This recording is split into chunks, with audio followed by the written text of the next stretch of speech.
let me introduce you to the beautiful country of Costa Rica. It is toward the southern end of the uh, various countries down in Central America.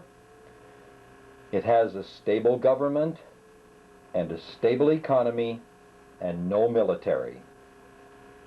Among its many natural beauties are high mountains, rainforests, volcanoes, many beautiful beaches, and its people are its best resource. They are friendly and helpful, and it is a wonderful place with a delightful climate. The food is excellent, and you can even drink the water. In April of 1991, Joan and I were privileged to go and visit Steve and Sandra and their 2 children in Costa Rica and spend 2 weeks there.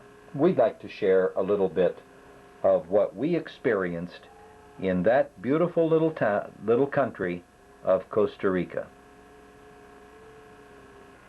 Dotted with at least 20 reserves or national parks, Costa Rica is making all kinds of efforts to protect its environment from those who would exploit it or destroy it. Because of the beauty, it is a beautiful country, but it's not overrun by tourists, and there are many places where you can go that are not crowded at all. San Jose is the capital city. It is crowded with about 1 million people in the San Jose Valley. The entire country has only a population of about 3 million people. San Jose is where Steve and Sandra are staying for about 9 months, and we spent a few days there enjoying the atmosphere of a city that's almost a mile high and a weather climate that is just beautiful pretty much day and night, with tolerable temperatures and no need for air conditioning.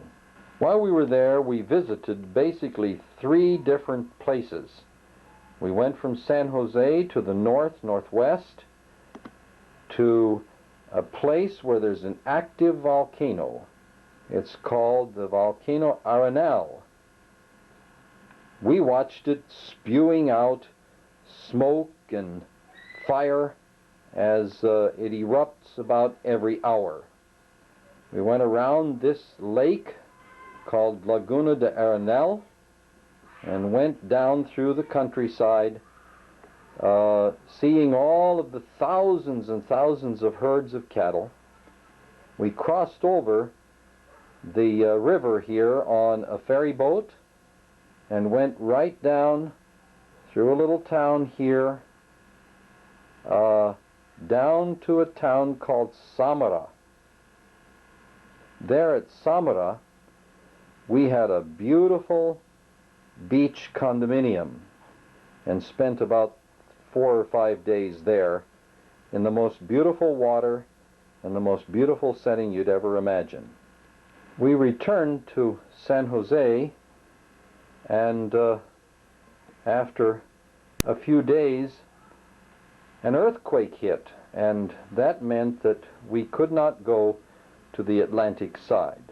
We were not hurt or troubled, but decided to leave San Jose again and take a trek down the mountains, across the country up toward where we had been before, to see the cloud forest up in the mountains in a place called Monteverde.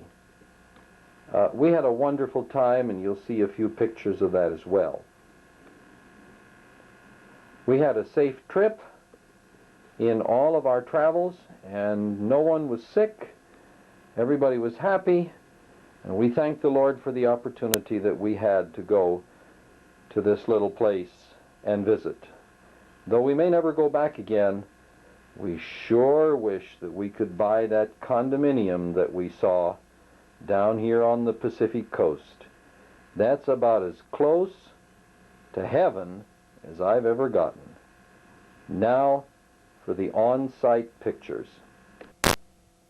Here you go. On behalf of the Miami ground crew this morning, has been our pleasure in serving you. We hope you have a pleasant flight. We thank you for choosing American Airlines. Damas y caballeros. I can always take over it.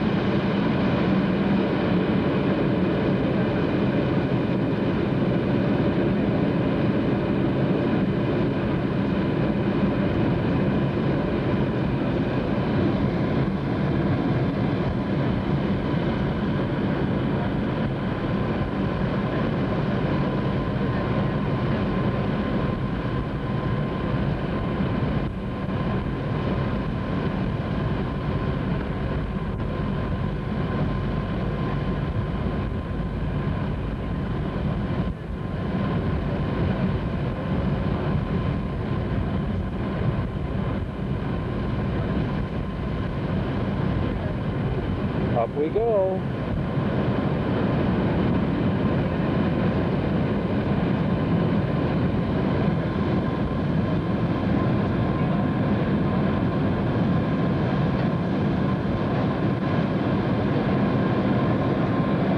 And there's Florida below us.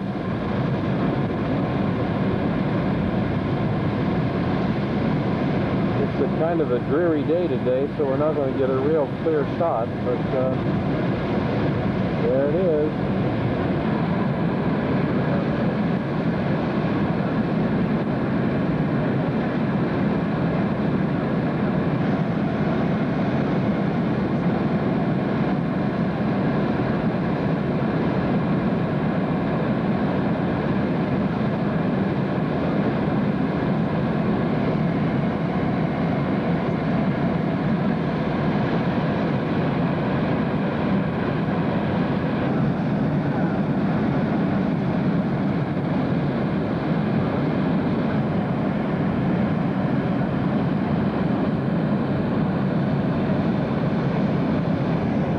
Record overall.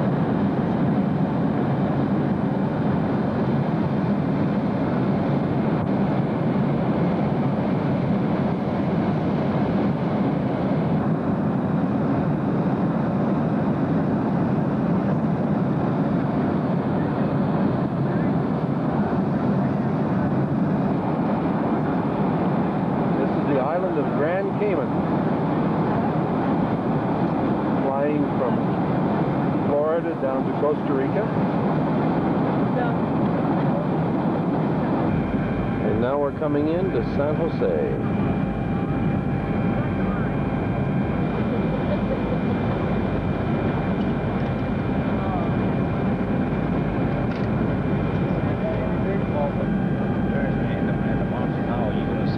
In preparation for landing, we're just...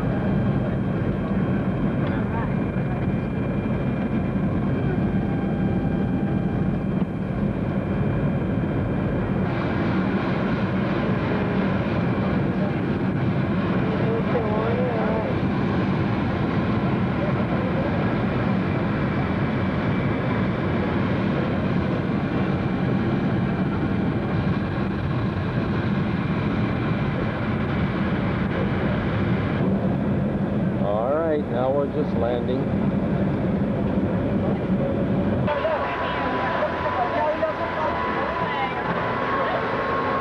Hi, Becca. How you doing? Oh, are we glad we're here? Hi, Jesse. In your backyard. Amazing. Wonderful. Yep. And where is Becca? There she is. All right. Becca, why don't you climb up? See? You can say something. And Grell is glad to see Jesse. Say hi to everybody back in Philadelphia. Yeah, Kathy, no, And Kathy's going to want to see it. Say, Oh, we might do that later after we've had a little more of a chance. Steve's here, so he's doing good. Everybody looks healthy in their backyard here.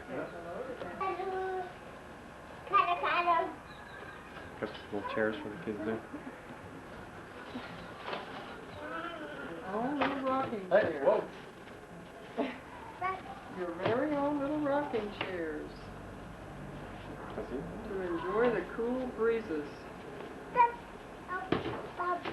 the yard. What are you kicking for? Hmm? Jesse. You know, we'll take it away and put it away so you can't have it. Broken just It's a little slip. bit. You have to be careful. You break it all the way. That if you put some fertilizer on that tomato there, even if you ground up that pile of compost you had over there and put some other stuff Yeah. with. Did you actually plant those beans, Jesse? Yes. Yeah? Can you put your hand on them? I can't see the beans themselves. Can you put your hands right on them? Put your hand right over there. Lift it up. Where is it? Where is it? There. Oh, that's a nice one. Yeah, we'll pull it right in there. Wow, that's great. And what are they called? Frijoles? Yeah. That's probably not the right way to pronounce it. It's gone. His car went sneaking underneath It's here. zoomed in. How do I zoom it out? The top. You're recording right now, you know.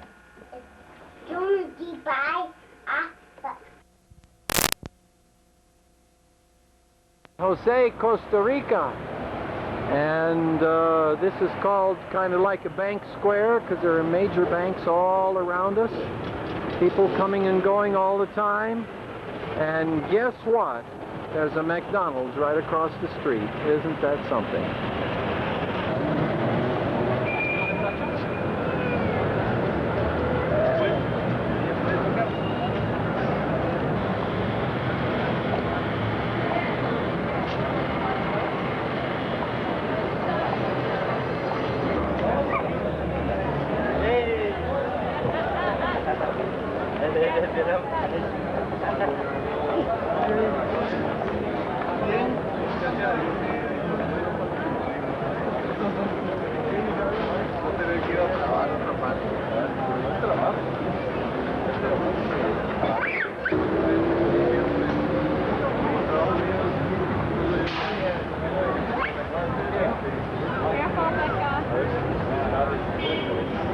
We're over here in a section that some people call the hippie square, hippie market.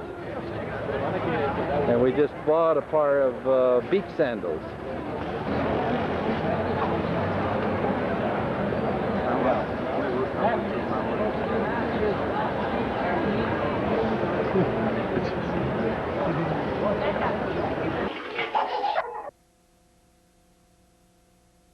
It's the middle of the day and we're in downtown San Jose. This is kind of a promenade place here and people are out very busy doing all their work. You see all kinds of people on the streets selling things. The people with their wares. The police are going by here. In the hotel again.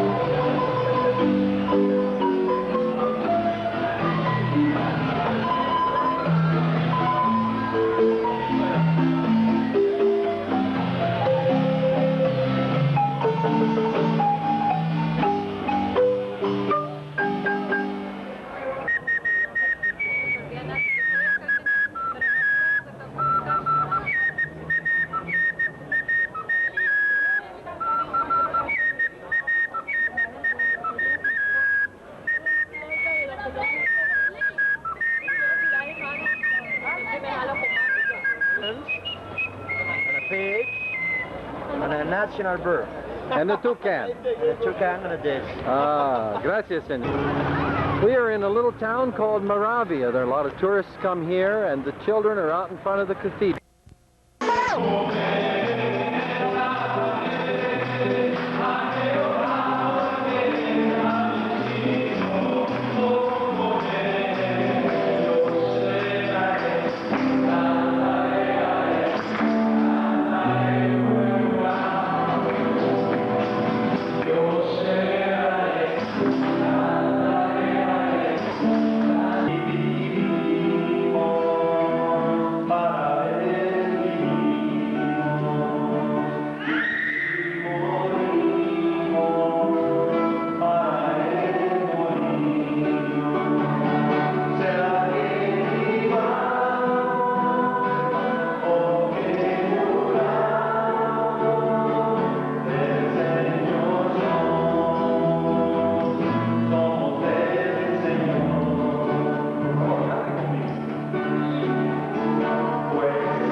dime algo.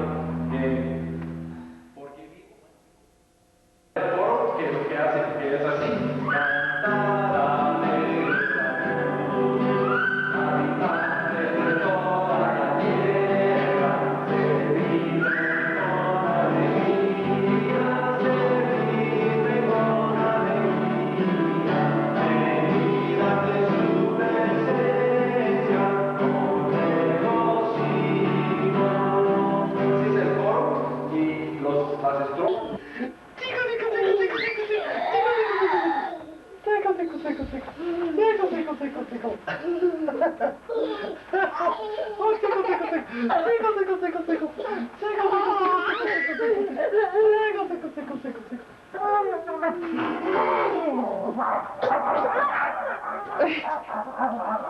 Eat out. Gonna eat you out. Tickle, tickle, tickle. By Jonah drives it and I push it. Did Jonah rides in it and you push it? No, Jonah drives in it and I push it. Where was the fish riding? In his new brand. Truck? Yes, but it was a very little car. And Jonah had a little Jeep. How could a big fish, ride in a little car? No, he sat right on the big thing and drove fast to the fish. I don't understand. Over the top of his car, he had a motorboat. Oh, I see. Okay.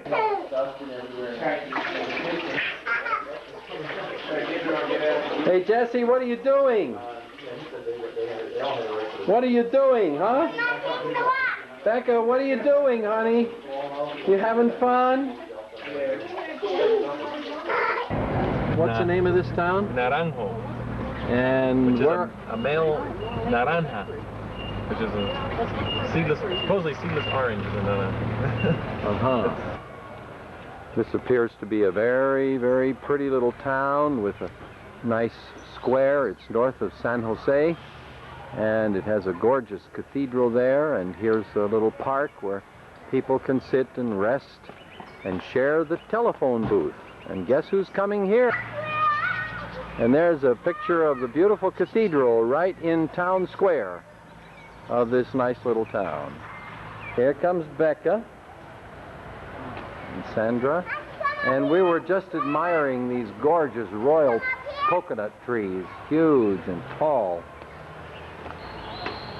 And across the street from the little band shell that we're standing in is the town school. President of Costa Rica. February 90. This fell down off of that big tree right there. These gardens are part of the churchyard, and they appear to be very well kept. They're beautiful in their design, and there are a lot of very pretty flowers. We're out in front of the cathedral in Sarcero, and somebody's very artistic here because they've groomed all of these evergreen bushes here into different kinds of animals and shapes, and it's very, very pretty. Not sure what it's supposed to be, whether it's a bear or what, but it sure is a cute critter. This is from another angle. You see the chicken on the top there, and there we're going to zoom in on them, and they're just as cute as can be. Here they've put through a whole bunch of carvings, and as you walk into them and you look, you see the cathedral through the entryway here. It's a very beautiful cathedral. And across the way, you see the Misty Mountains. We're about 5,500 feet here, and the weather is cool and pleasant. Hey, Jesse, come on over here, Becca. Come on back now. There's our rooster, our favorite critter. Here. Come There's our big elephant. Look at that elephant. Okay, look at that big elephant. Isn't he something? Such wonderful things inside the cathedral, and it's a very attractive and well-kept place of worship for the Roman Catholic community in this area.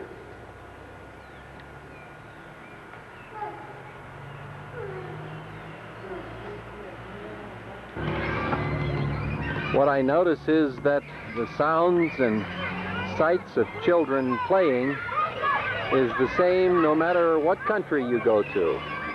No matter where the playground is, kids have a good time. Salsero. Now we're having a good time just riding down these mountain roads, high speed. Whoa! Don't get fast. And it's on a little bit on the rough side, but we're all enjoying it after we took our Dramamine. Round we go again. The forest across the way there. In some places, We're getting lost. we are out here in the country near Arenal, and you just saw a bird there, and I'm taking a little shot of some of the local habitat. We've come up today from San Jose and up through the mountains. We're up well over a mile, and we found that it was very cold in one place where we were, and now we're back down in the tropics again. Some of the forests have been cleaned off the land, and it's been a very interesting ride to see how the whole countryside is green and beautiful, as you can see it now. And Arenal is an active volcano, which you can see there in the distance. It has apparently two peaks. Of the way here, I got out of the way just a little bit so we wouldn't have the wires in the way. But a few moments ago, it was really chugging some smoke out of there. Right now it seems to be quiet. We're told that it's puffing smoke and sometimes spewing fire pretty consistently.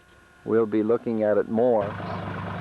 We just were driving along and we saw a great big bunch of smoke come out, and when we stopped we heard it rumbling.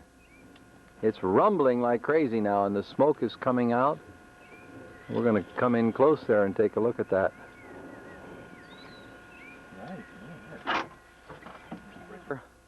At the base of the volcano, kind of typical of this area, a tremendous lot of cattle in the area that's been cleared here. Just a few moments ago, we heard the volcano rumbling, and we saw a huge cloud of smoke come out of it. 2 kilometers up this road, and found out that it was Not worth it. not worth the trouble because of how rough it is. We're coming down now. Now should we scratch this off the list for your parents, Sandra? Got both. We'll be able to get down here without ruining this little Subaru skateboard. This is the Arenal Lagoon, or lake, which is the Arenal Lagoon. It's a beautiful, beautiful area. And we're just going across the place here. You want to with the trees around it or not? This is right here. We're staying in this little town called Fortuna. It's just a delightful little place, and there's the motel that we have occupied. 2 very clean and comfortable rooms for only $13, $14 a night. We're just amazed here at the variety of birds and flora that we see even in the little town. And of course, there's the main cathedral in the city, and behind it you'll find, behind it is the volcano, the Arenal, which is covered with clouds this morning. We'll get a better look at this beautiful cathedral. It seems like the people here take great pride in their cathedrals and keep them in excellent condition. This morning we had a delightful breakfast in this little restaurant here on the corner, where we had wonderful omelets and all the good things you could ever need. All kinds of transportation in this area here. Everybody has a way to get there. And as we came around the corner, just on this side of the mountain, we saw this arena. And I said to Steve, "What in the world is this?" And he said, "Well, that's where they have their bullfights." And we were told that bullfights occur here from time to time as they have festivals. They're not too frequent. There's a great variety of beautiful little flowers. Everywhere we go, we seem to see something else. This is a kind of marigold that we have growing wild out here. I don't know what kind of flower this is, but it's on the top of an interesting type of plant. And here's another one, very distinctive in its color, very beautiful. I think someone had a marigold garden out here and threw a few zinnia seeds out. Here's a very pretty example of a local wild flower. I'm not sure that's really coming in the way it should. Let's focus in on it there. There we go. There's a nice little river that's running down with pure, clear water. And we were trying to figure out what these particular seed pods were here. There are so many things foreign to us, and many things are used for food in this area. Plant, here's a tall plant that has a very beautiful flower with it. We're not quite sure what it is either. One of the most common flowers that you find anywhere in the tropics. I find a variety of rocks in this area. Of course, this is a lava rock, and then there are other things like limestone and so on. But with a volcano off in the distance there, we have obviously there's going to be an awful lot of lava rock around this area. Children were saying hello to me, and they are delightful. It seems to me the children here in this country are so well taken care of. And across from the bull ring there's a beautiful house, and earlier this morning we were walking by here and we found that it's a carpenter's shop. And Steve had just purchased a machete, and the man inside was very generous and sharpened the machete up to a very razor-sharp condition. We'll go inside now and see what's going on. Very modern in all of the equipment that the man has here, and he does some absolutely beautiful work using all kinds of native woods, cedar and mahogany and so on. He's really a craftsman.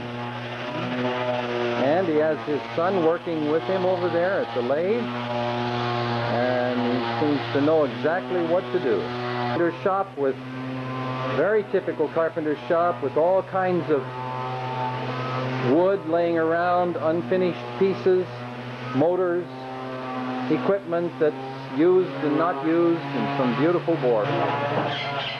It's always great to see an artisan at work.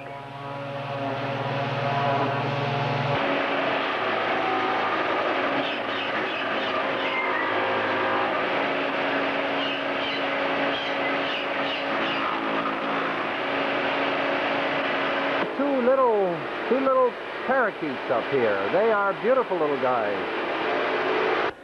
We were walking in the woods and we came across a colony of army ants that were busy carrying their leaves back and forth across the road. Not back and forth. They're all going this way with the They're all going one direction. Look at them, Jesse. What do you think? Why are they doing that? I don't know. Why do you think they're collecting the leaves? I see somebody trying to go the wrong direction. With a leaf? Oh, he turned around. Yeah, Got a there's little several backwards. that are going in the opposite direction. Yeah, hon. They Not must many. get a little turned around, though. Not many.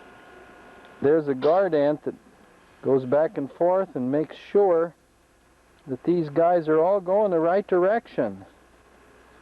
Aren't they amazing? Mm-hmm. There's another big guardian over there, and there's some in there too. I don't know where they're going. There's a hole underneath this bank. They're going into a hole. Here under there. Back in where the leafcutter ants are working from, they're pulling down leaves from this tree, and I guess I won't get a very good look at them, but there they come. They're cleaning that tree right up. We're about 5 kilometers out of Fortuna, and we've taken a drive up a very bumpy road and into the mountains, and now we're down here in a valley, and we see a gorgeous waterfall right down in there. It seems to come right out of a pool or out of a deep ravine, where it goes right through and goes crashing way down. There are some tired walkers here, and we are now going to get a picture of some of these tired walkers getting pictures of other tired walkers. Oh, isn't this something? Getting such a... Isn't this the life? And look at that little tired walker there, sucking away on her Coca-Cola. Ah, yes. And what kind are you sucking away on there? Huh? Yeah. Everybody seems to... What would you call him with the big leaf? He's the fanner. He's fanning all the rest of these tired folks. Whoop, that one's getting... And another vantage point, trying to get a little closer to the falls. And if we were properly shoed and properly dressed, we'd just love to take a trip. Listen to the falls and to the insects and to the must be frogs and birds all around us.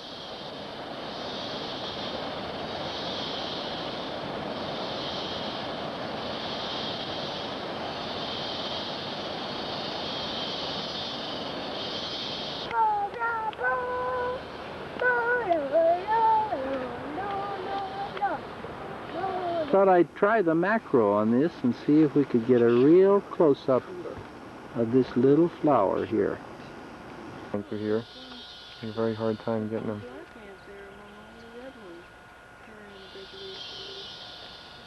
I guess this thing is running. It's a real pretty bird. He's got a long tail.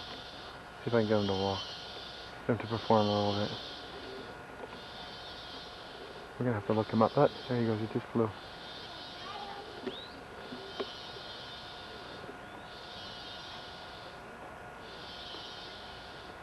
Yeah. See him? He's coming out. We have an unusual example here of the natural See you coming out. life here. These are oripendulum birds, and they're named, I guess, after the kind of... Look, they're all coming out. after the kind of nest that they build. Isn't that interesting? There goes a bird right They have a curve. They're a rather good-sized bird. Yes, they are. It's a woodpecker.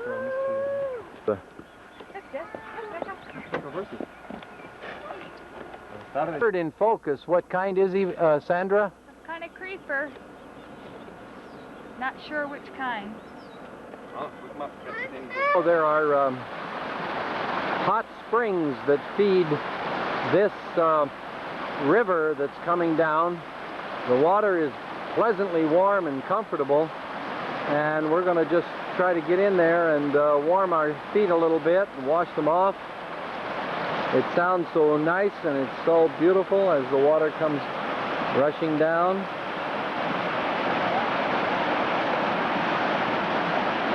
I'm in your way. No, not at all.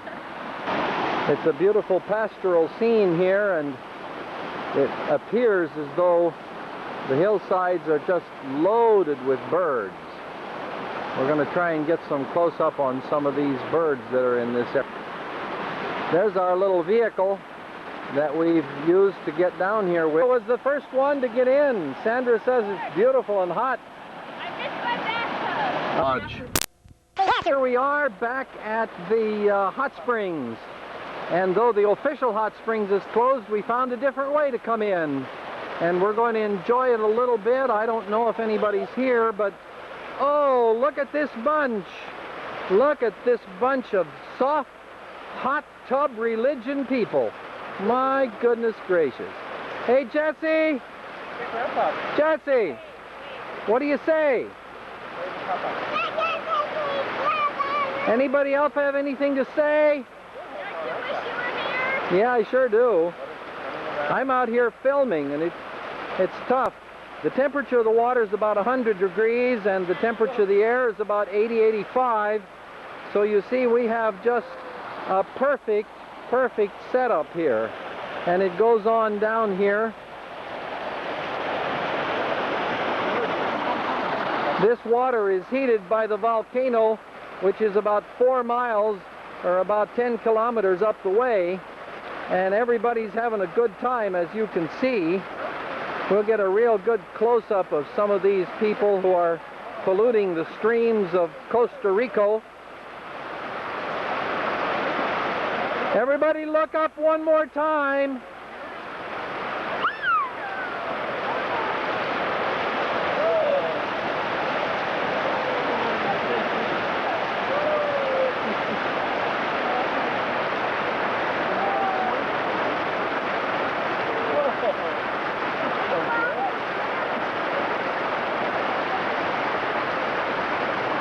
Becca.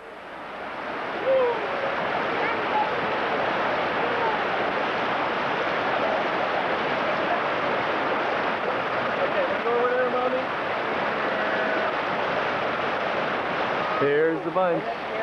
Having a great old time in this water. Water must be about, I don't know, 90 degrees. Oh, nice. He's having a great old time. Becca's having fun.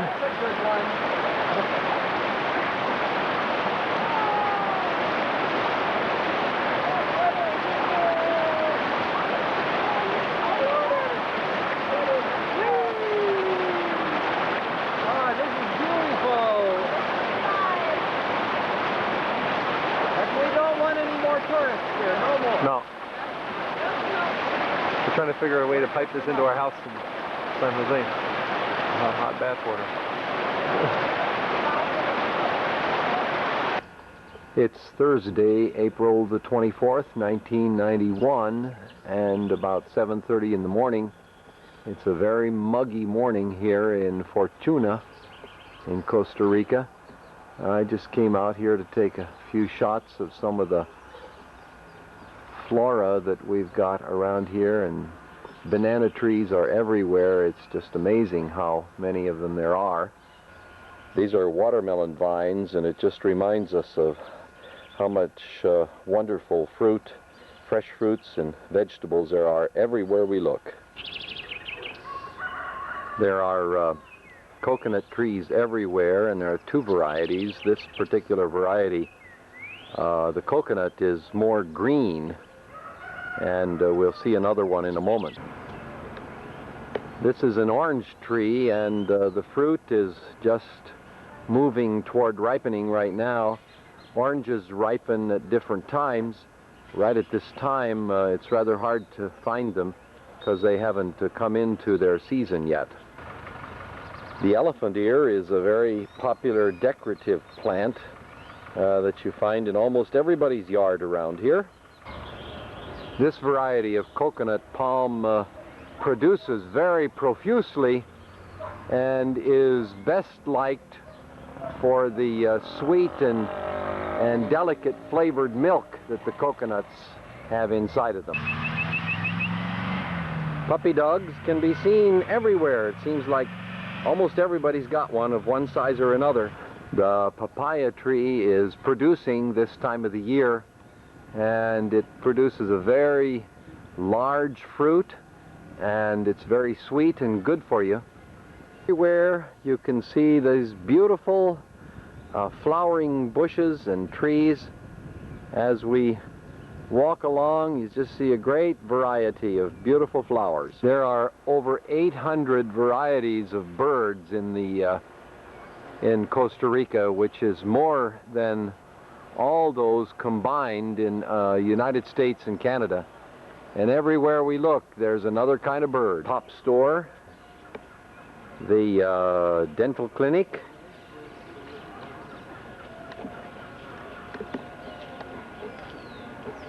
and the health clinic all seem to be very popular places in a country that seems to be fairly prosperous. We're out here in the country next to the Laguna Arenal. It's down to the north and to the west of the volcano. It's actually a reservoir that's been dammed up, and it is just a gorgeous view here with the mountains all around us. Some of them still have forestation on them, some have been deforested, and we are enjoying this jungle mountain road because it's so beautiful.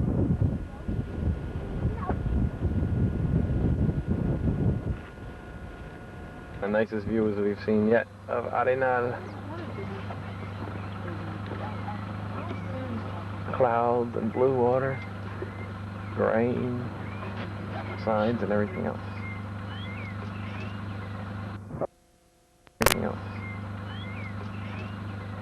Hello everybody.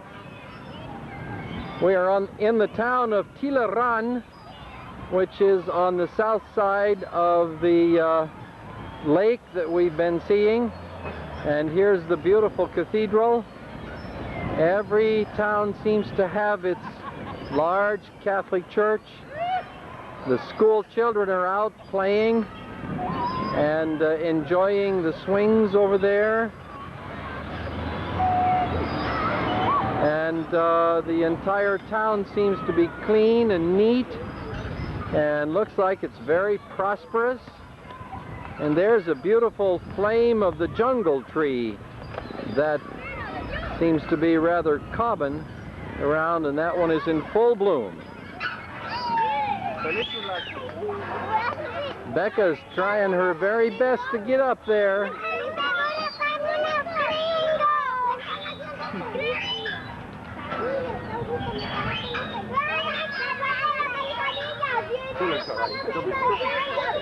Cuidado, Becca.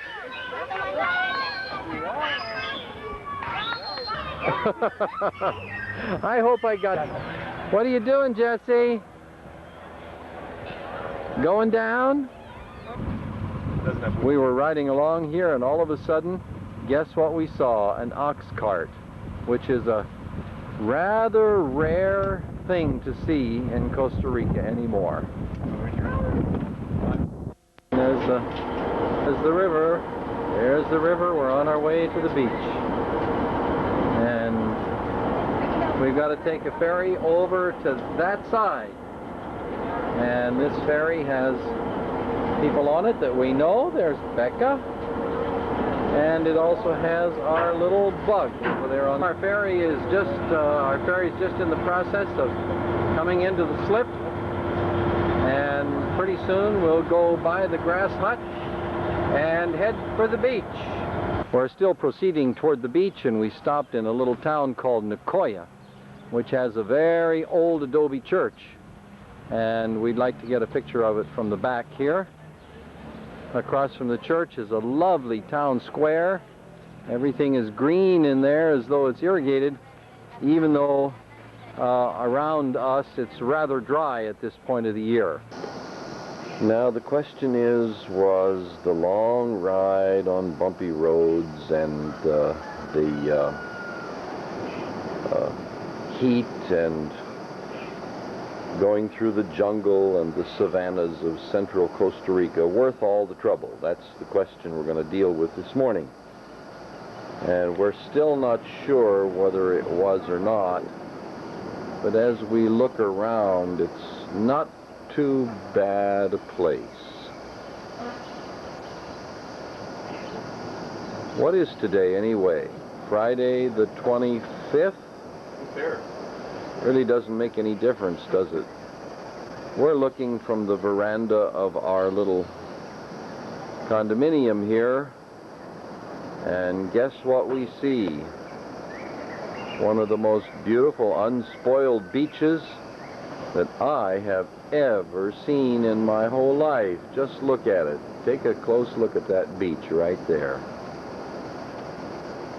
It's about 6:30 in the morning here in Samara on the Pacific coast of Costa Rica. We arrived yesterday afternoon and have had a wonderful time already in the warm waters off this beautiful place. What do you want to do with that reef out there, Steve? Get a boat ride out and then snorkel, because it's deceptively far. You wouldn't want to try to swim it and then snorkel.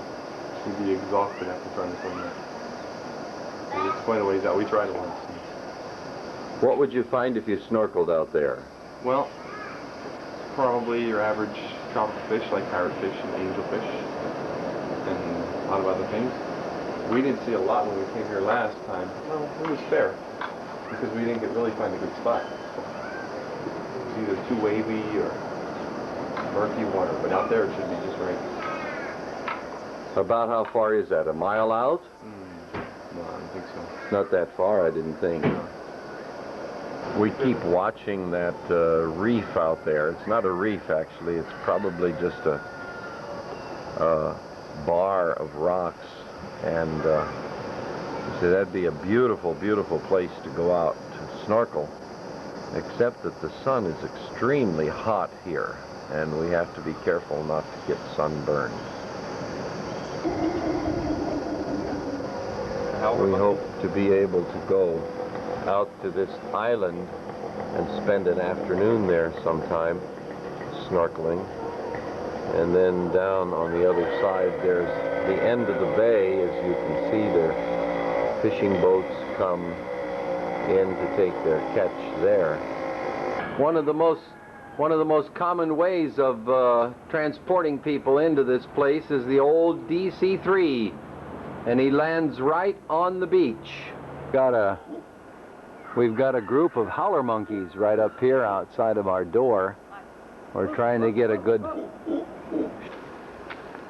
Right up to that crevice here, you can see the big guy right there. Hello there. Oh, I. Wait till you get some sun. There he is, hanging on the branch over here. Looking at you, Jesse. Right up there. Right above us. Right on top of our head. See him there?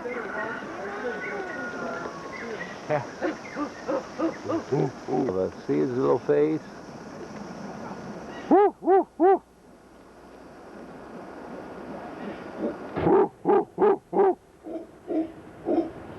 Doesn't like cars, huh? Here we go.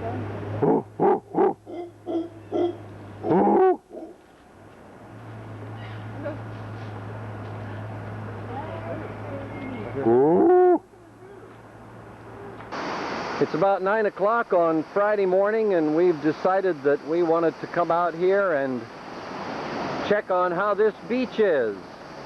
Let's just pan around and see what the whole thing looks like. It looks like it's tolerable. We might even be able to enjoy ourselves a little bit.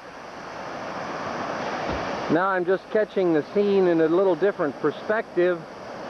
And there's an island that we saw from the porch of our condominium. And over on the other side is the end of the bay. And down here we see a little Jessie playing. What you doing, Jessie? All ready for the beach?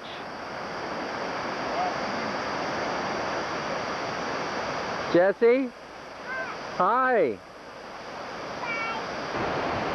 This beach is beautifully clean, and as you can see, there aren't very many people on it.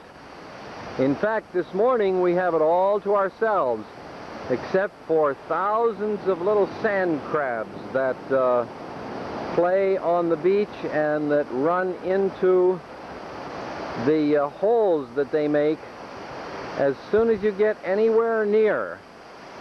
Now there's Sandra coming. She's already enjoying a walk on the beach. How is it, Sandra? There are thousands of these crabs on the beach here, and as soon as you come near to them and disturb them, they run for their holes and find escape in the sand, holes like that. I keep searching for more of them. They're out. There's one right there. We need to get a close-up on him.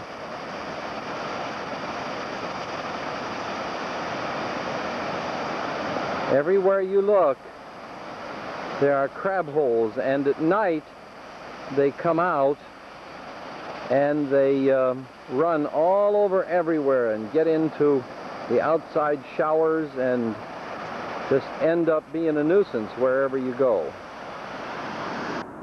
We're going to try and dig up one of these little guys. Okay, where is he? We're going to pull that crabby out. Where is he? Oh, there he is. He's got totally different coloration. Oh, yes, he's not the kind that we saw on the land last night. No. There he goes. He wants to get out. He says, that's enough for to dig him up. Now you can start, and we'll see what we find. Where'd he go? He got away. Down into a little tiny little sand crab here. He just ran into his hole, but we can't find him. They dig in their hole. I think they... We have a special crab digger here. Go ahead, crab digger, dig it up. What are you finding? Nothing. Nothing yet? Well, you just keep digging. Maybe you'll find something in that crab hole somewhere. He's quite a digger. Jesse, can you look up? Hi. Look right over here at Grandpa. Hi there. Very few seagulls around here, but there appears to be one out there, and occasionally we see him diving down into the water to pick up a fish. So I was on... This is a local fruit here called an almendra.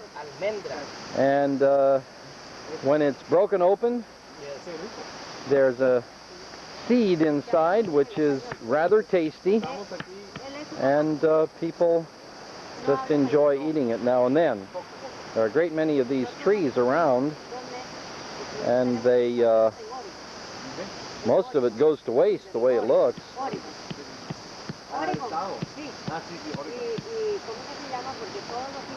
This is a tough one here. Now we're getting the seed out. Okay, there's the seed right there. Looks like this one here is hard to get out.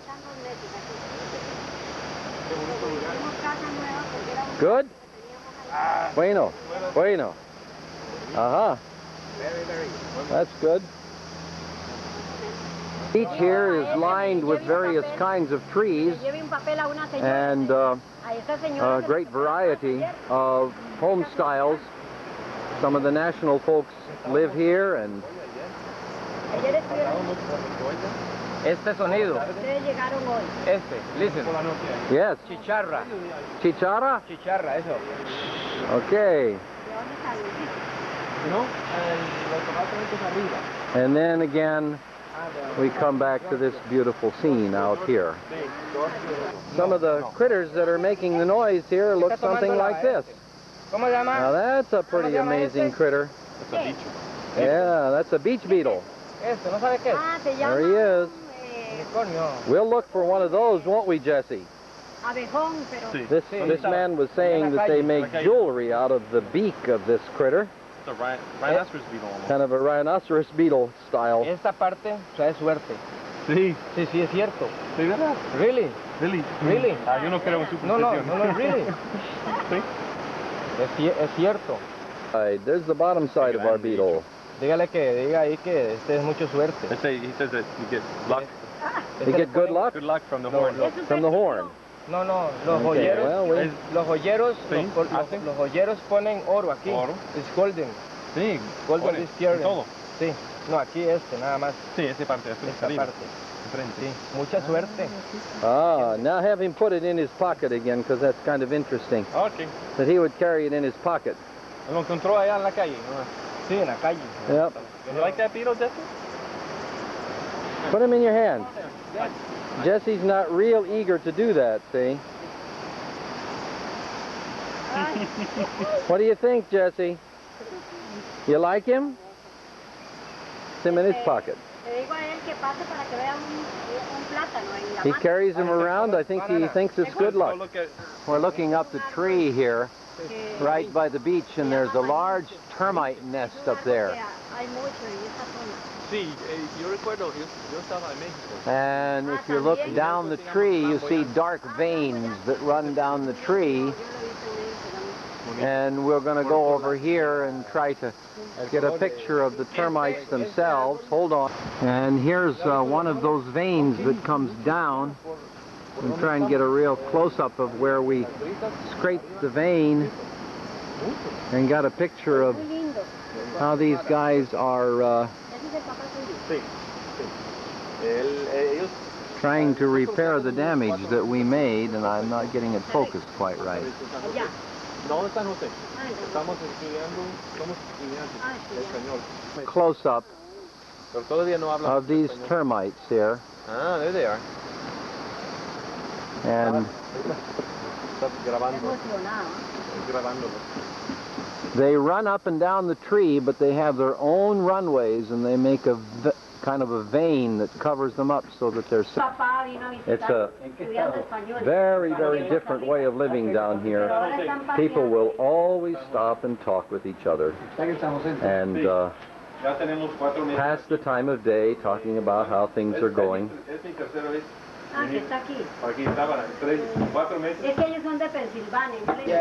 We sat here at this little porch.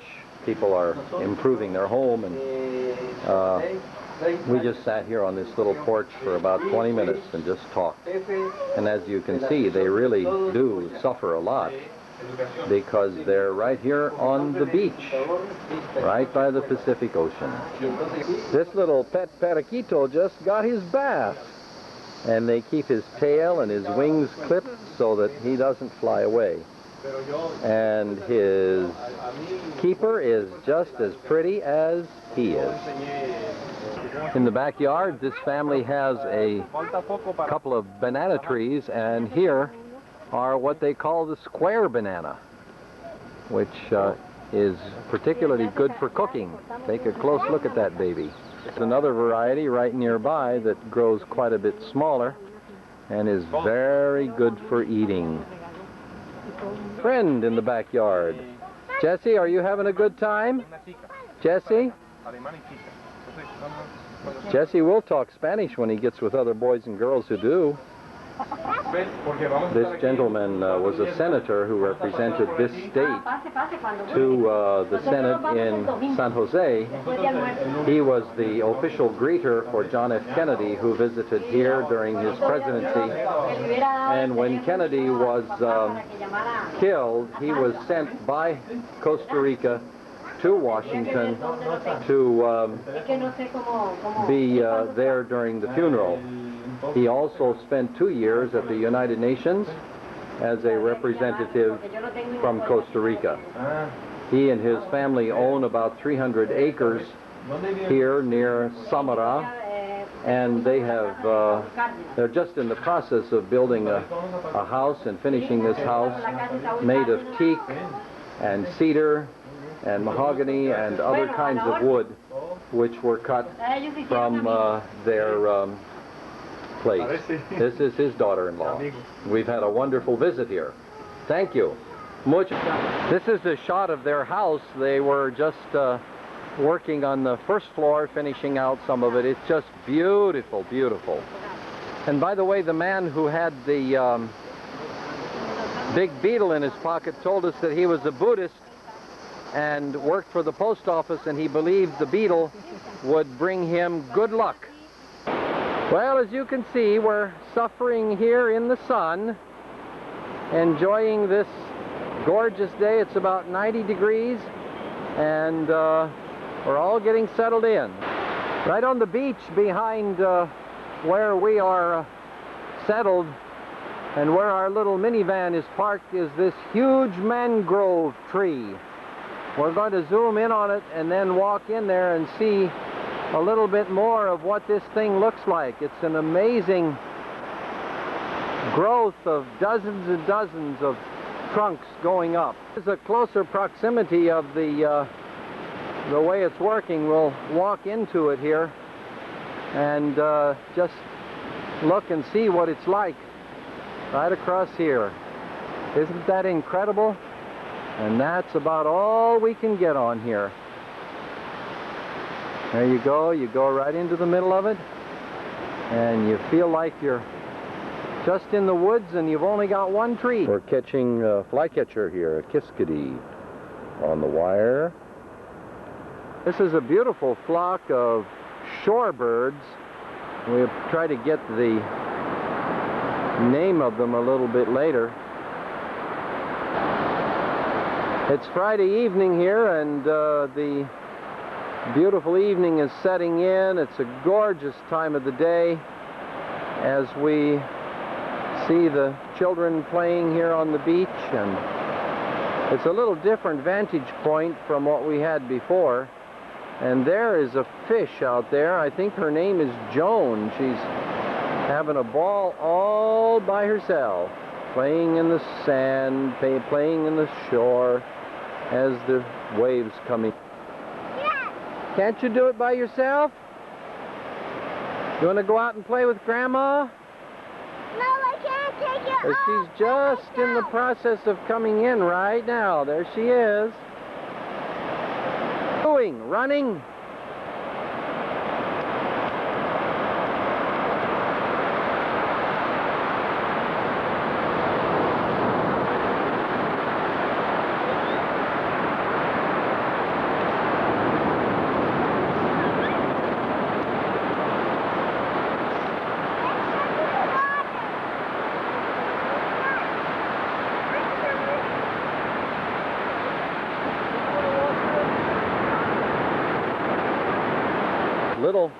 We have some little scientists here working away, checking for some sand dollars and some crabs.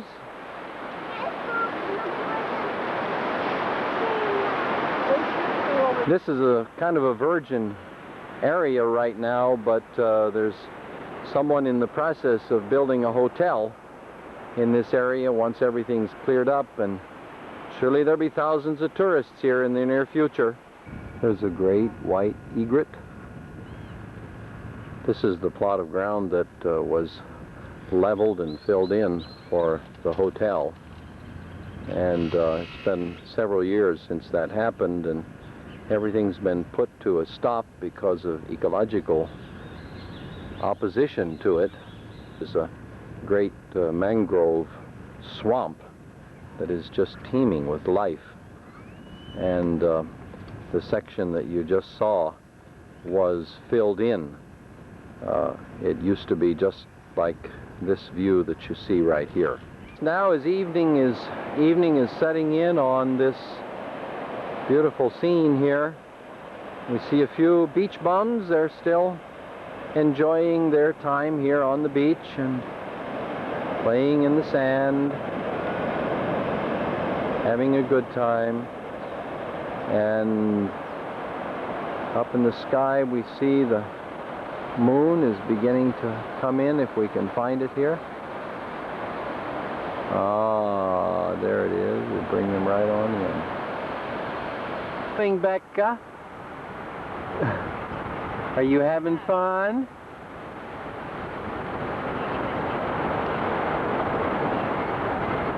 What do you have there, Jesse?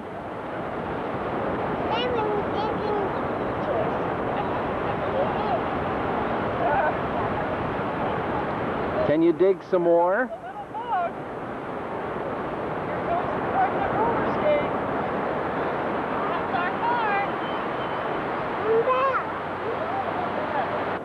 There's a tall tree just outside our house with a colony of monkeys here, and Haven't quite been able to get him clear, but as you can see, there's a little tiny baby right there. Look at him. A little clearer view here of these monkeys. Tree. There they are. And they're very, very placid and quiet as we switch back here to the mother and are. Perfectly clear focus there.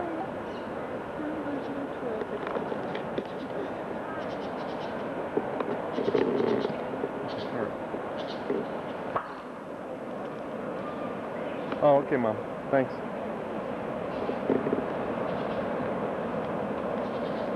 The view that wants to climb right in front of our house. He quit just now.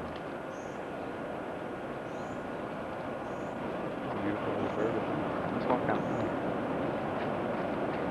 Here has a couple of monkeys on a chain, and they like to perform sometimes for people. These are the regular monkeys that you would find anywhere here in the jungle. They look like they're pretty well fed and taken care of, and the chain is very, very long, and they have a lot of freedom to move around here and there, and they're kind of cute.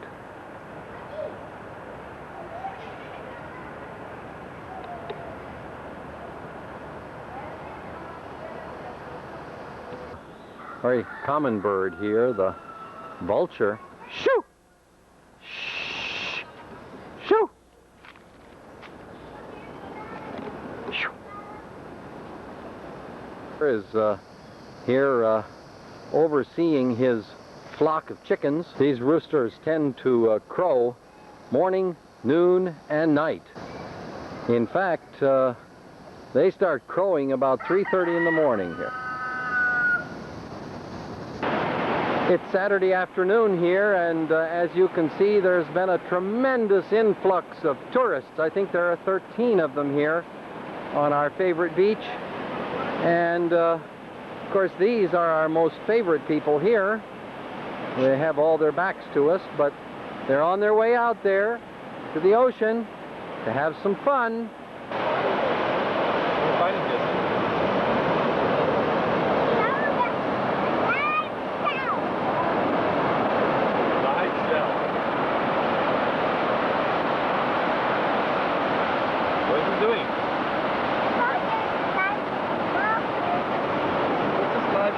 Look at him.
the beginning of a fortress and of a sea castle, sand castle in the sand.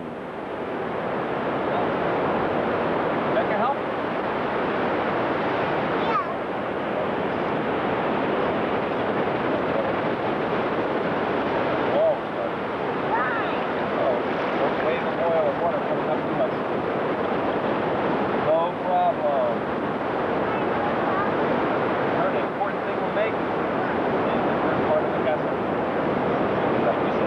Hi, Becca.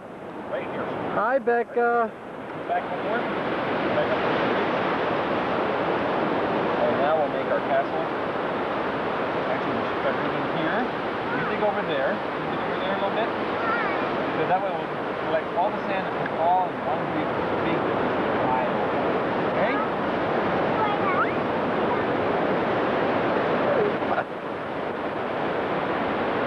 Are you getting somewhere with your sand castle?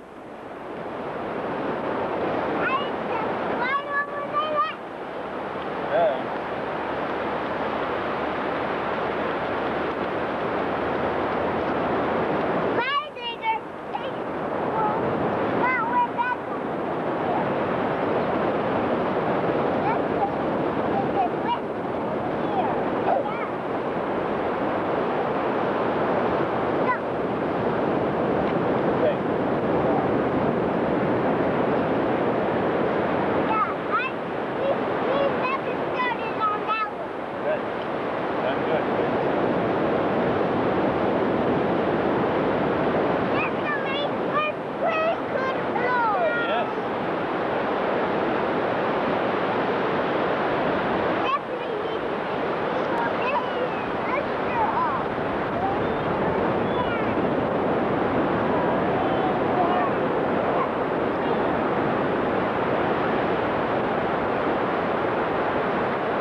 Are you having fun, Jesse?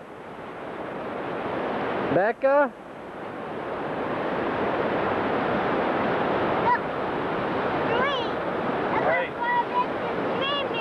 Good. You need to help me over here then. This rain isn't big enough yet.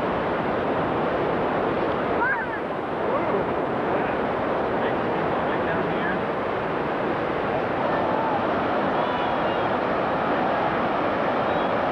All the water now. All the water. Not coming up there.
Becca? Becca's trying to do. Becca, you hold it.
How's the castle coming, guys?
I say what?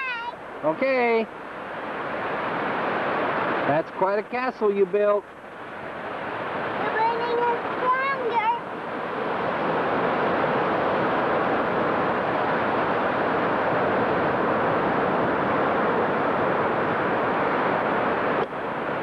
There's blocks all around it. Try to take the biggest tower in the middle. Are you happy to be the man wall? Now I'm going to come to the wall.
looks like the new improved version of your tower. It's got a tunnel down underneath. And Jesse, what's in that tunnel? Can you see anything? No, I don't see anything. Okay. The door's closed maybe, that's why inside goes, huh? And Pekka is still patting and putting that stuff on.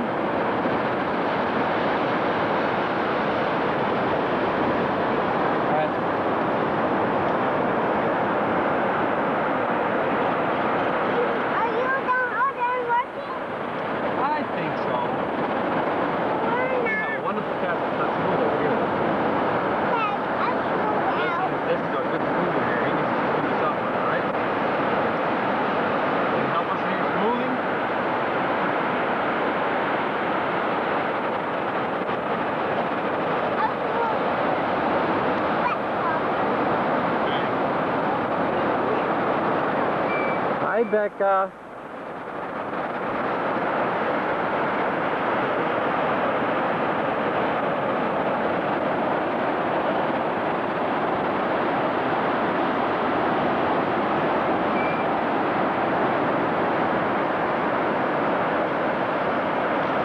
And there come Grandma and Becca against the sea.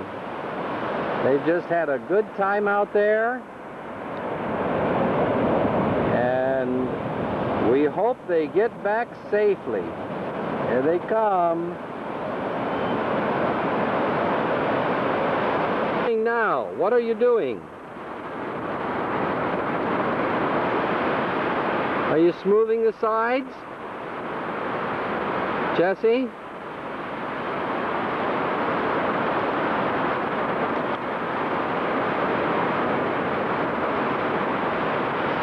Well, I think this castle project has almost come to an end.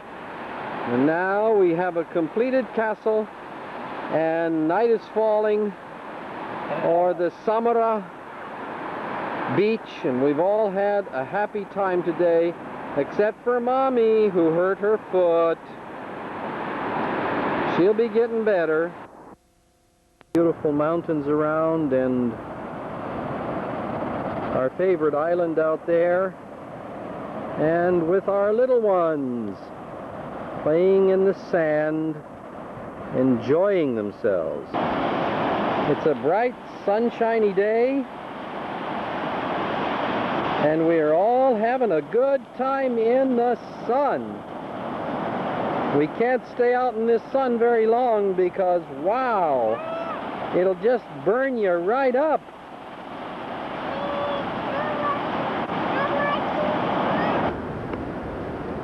And there underneath the coconut tree is Steve doing his community service to the people of Costa Rica.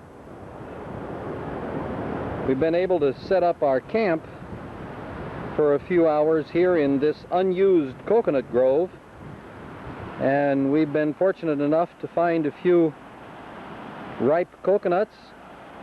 We'll show you soon how these are prepared. We've already prepared 3 or 4 of them and have begun to eat the meat out of them and drink the juice and the coconut milk, and it's just delicious.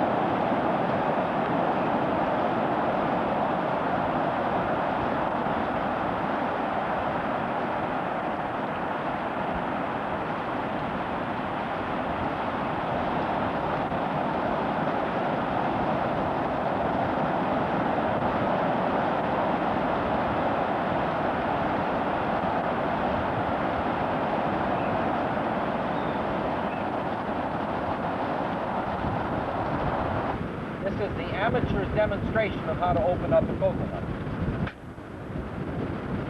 If he doesn't chop his finger off. Whoop, come here.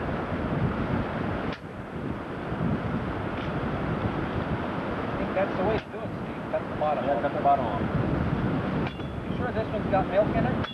Yeah. And I think maybe cutting the top, is it? Yeah. I mean, the way the guy sharpened it, you can sharpen put an edge on it real fast. Yeah.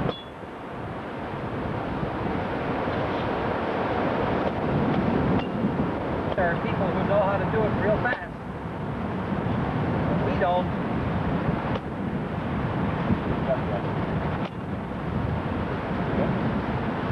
Yeah, it's coming along.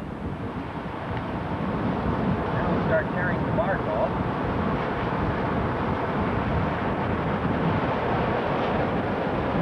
Start finding the nut on the inside.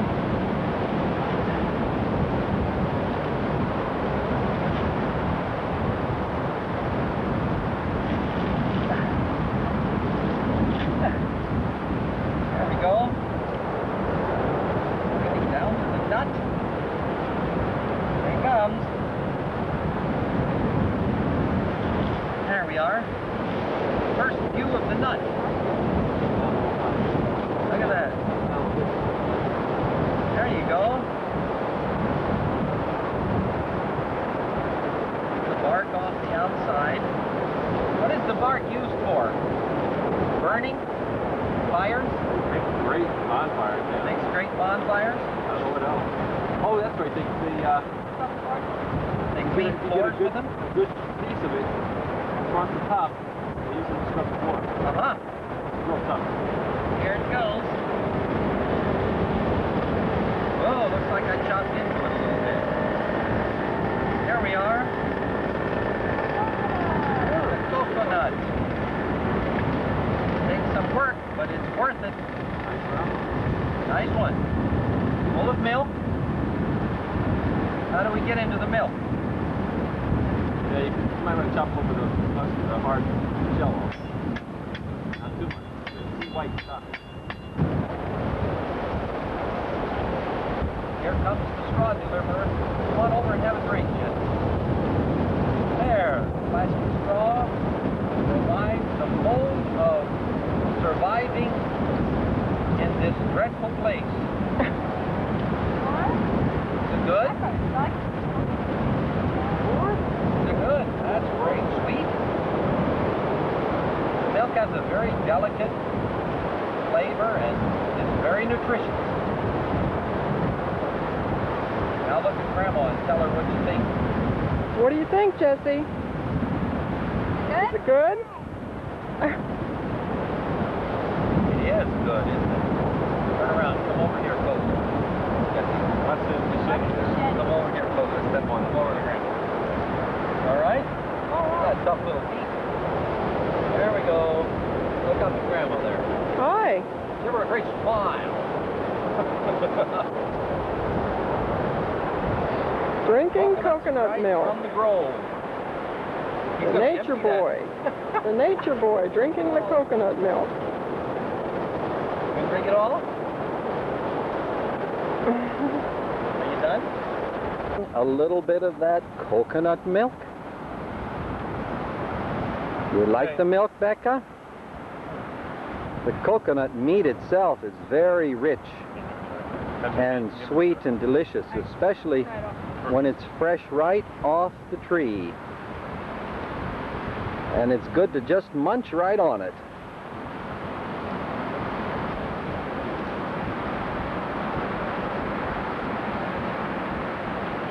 Get your knife. You don't have a knife. I didn't bring it. It's not at the house. Oh, there's teeth.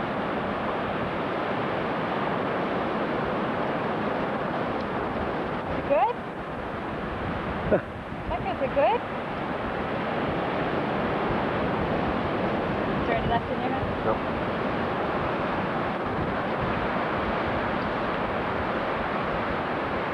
Is it good? I think so. Must be. Jessie, is that pretty good stuff? How does it taste? Sweet? Sour? Sweet.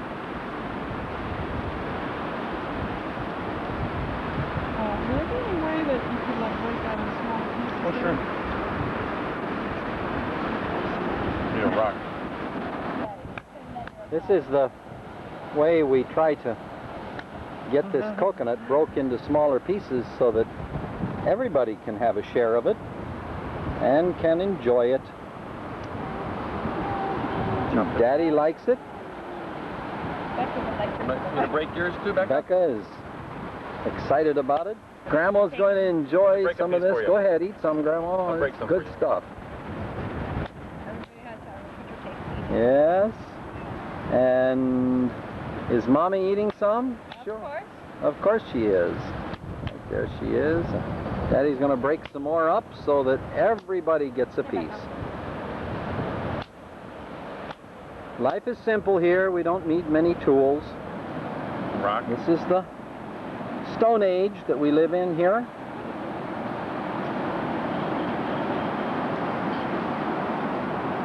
I tell you.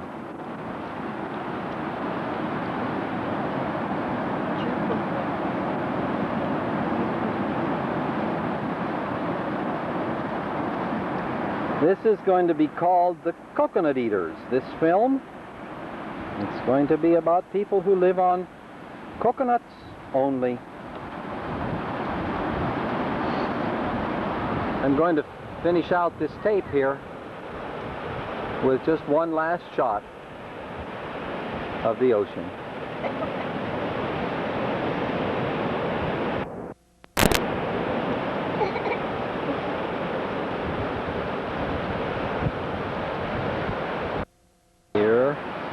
Here is everybody engaging in a Sabbath afternoon's rest in the coconut grove right by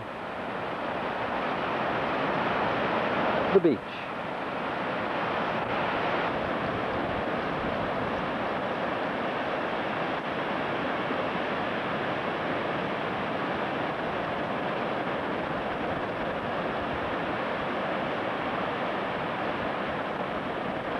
They come hobbling out of the water after a beautiful day's swimming and resting at the beach.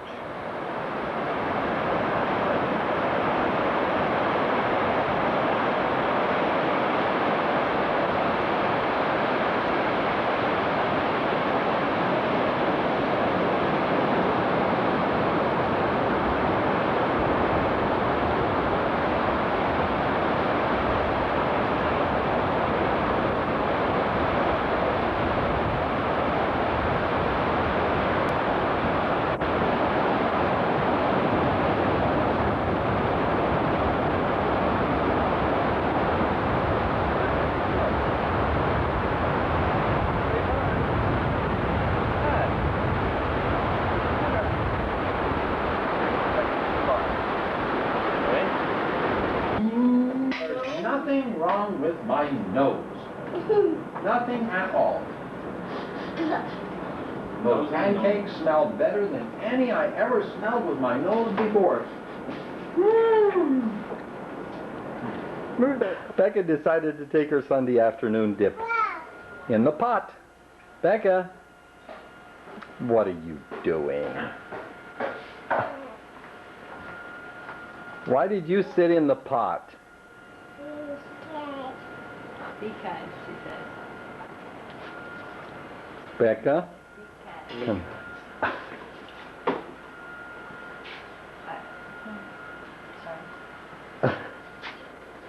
Just big enough for Becca to sit in. Oh my goodness, what a funny girl. Pause it a second. Let me go. What in the world? I think she's stuck in there anyway. You don't think she can get out by herself? I don't think so. Somebody's got to help her. Going. Are you? Get out. Okay. No, now we're going to go to the beach. Now we're going to go to the beach. Can you come, Becca? Come on, sweetheart. Oh, she's so busy. Always has something to do. Okay, Becca, let's Come on, go Becca, to the beach baby. now. Let's go to the beach now. Okay? Good. We're back here on the beach. It's Sunday evening, and we have no competition. The 32 tourists that were here went home, and Jesse is real busy. He's got started there. He's got his airport going, and he's digging a tunnel. What are you going to make, Jesse? What? You're making cement for a house? And Becca just came to help. She got her airplane. She's flying away. Want to go out on the boogie board? Not yet. Okay, let's do it soon.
Beach, and somebody's made a beautiful bonfire here.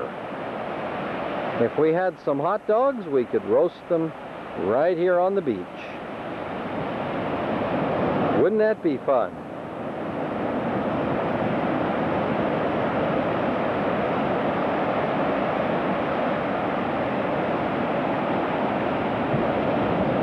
Oh, ouch, that's getting hot. Oh! And off to the south, right below the moon, sometimes we see a flash of lightning. Here's what happens at the end of a busy day. we can get a picture of one of the most beautiful scenes in the whole world. And look at that. For a Sunday, we have the empty beaches.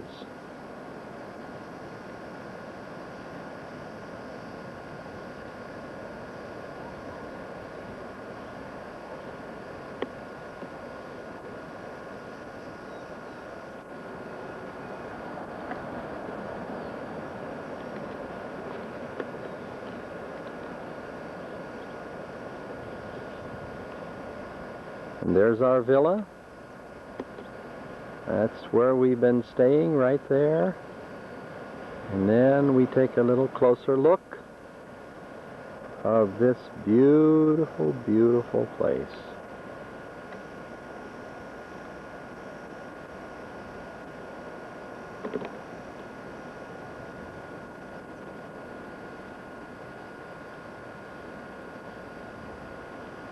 And beyond this is the vast Pacific Ocean.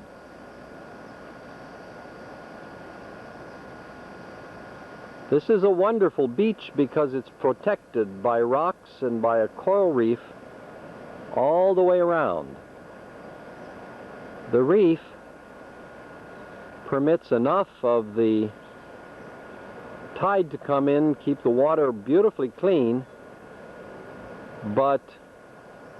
and also provides enough of the surf to come in so that you've got some super duper waves at high tide.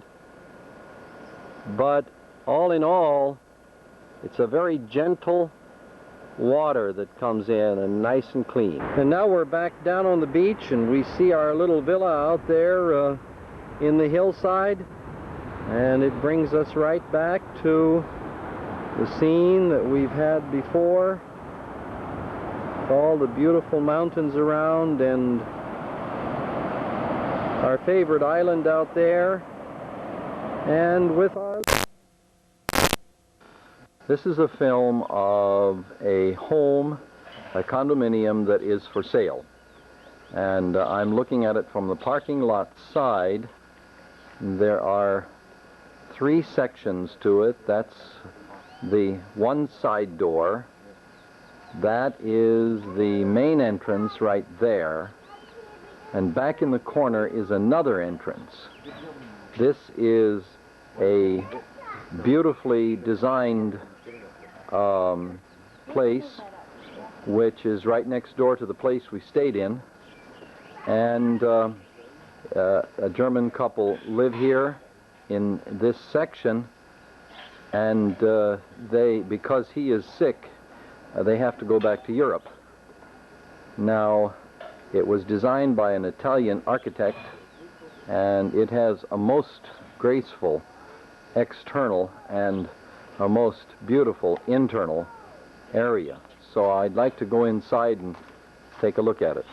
All of the wood that's used here is native wood, cut right from the local forest. It's all hardwood, no plywood of any kind.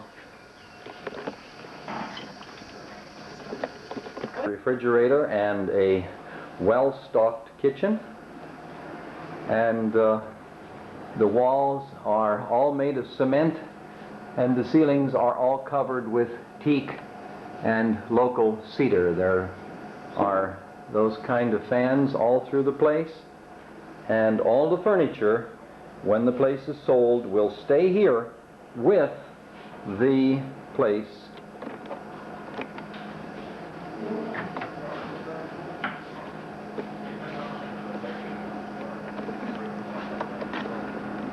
Cupboards are stocked with all kinds of kitchen utensils, which will also stay when these folks move back. This place has a main bath, which we're about to enter here, and it's beautifully tiled and has a full shower behind that curtain. And it has a beautiful bedroom here, which is very airy, with all kinds of aluminum jalousie windows here, and a double bed, and 2 closets, and 2 safes. One safe is a small one for valuables, and the other one is here in this place up here, behind that for large items. Living area, there's room for a computer over there, and there's also the living room furniture here with a beautiful lamp and bookcases there. These beautiful handmade doors are what divide the small apartment on this side from the others, and we'll go in and take a quick look at this one here. It's a small place. It has its own private bath, plenty of cupboard space, and room for two and perhaps a couple of cots in addition. See, this is what you see when you come out of the door of this little apartment here, right out over the ocean. There's kind of a long corridor here which is parallel to the beach, and it's situated in such a way that the sun does not directly come into this place. To my right then is the main living quarter as I'm walking down this way, and ahead of us is a barbecue and all that you might need to have a pleasant meal with people. And then go to the right, back in there is another living quarter, enough for sleeping at least two and more if you want, with a full kitchen, and in the back there is a full bath. I don't want to invade the privacy of these dear people, and this is the entrance to their apartment right here, and it's very comfortable and airy as well. Each of these three, as I said before, have an entrance to the parking lot, so they're totally private. We notice all over the place there's rich woods and beautiful tiles, and in the back is of this section there's a place for storing the things that you don't normally want to have. And there's a sink for preparing your barbecue meals, and again, the view right out of doors here is a very beautiful one, right out over the beach. Let's walk out there and take a look at it. Now we're going to exit here. You hear a television set in the background with Spanish on it. We're going to exit here to a gorgeous large patio, all set for breakfast there, and we look out over the beach. There's a double roof over this patio. There's a fiberglass roof, and then under that is canvas, which makes it much cooler. There's even a lawn out here, and it's all decorated with beautiful flowers and shrubs and grass. The floors are all tiled with a very attractive and easy to keep clean tile. Looking in from the patio, you can see the quality of the construction. Heavy bricks, attractively placed with tiles, and aluminum framed windows with jalousies on every side and across the top.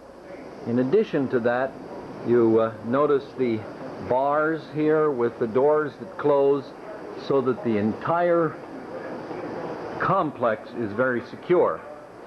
The folks who live here indicate that they have never had any problem whatsoever with anyone trying to break in. Here is a picture on the wall of this complex right here. Ja, es ist wunderschön hier. Vielen Dank. Ja. Und wir wollen ihn schreiben, vielleicht in Englisch. Ist das gut? Ist auch gut. Ja, gut. Vielleicht das Wichtigste in Deutsch dazwischen. Ja, nein, man versteht sowieso. Es gibt kein Problem. Ah, das ist gut. Ja, ja. Vielen Dank. We're going to take one last look at this place from a couple of vantage points. This is from the steep driveway that goes down into it. As you can see, it's well maintained. They have a 100-gallon reserve water system here, so that if there's a problem with the water tank up the hill, they have enough to take care of them for several days with a little conservation. They cook with gas. They said that their electric bill is something in the vicinity of $20 a month or less. And I'll take a look now at the roof of this place. As in many, many different ways, the roof is solid tin and well maintained, and there's a barbed wire fence around this side of it here. We're told that the area of Samara is a green area, and they're not going to be permitted to do a lot of commercial building. This is the dry season, so the leaves on the trees haven't come out, at least some of them. But down through the growth here, you can see the place, and the entrance, the three entrances are on the right as you look at this picture. They indicated that they want 130,000 American dollars for it, and as soon as it's sold, they're going to travel to Canada to visit their friends for a little while, and then return and take up residence in Italy. There it is, one last look at a very, very beautiful property.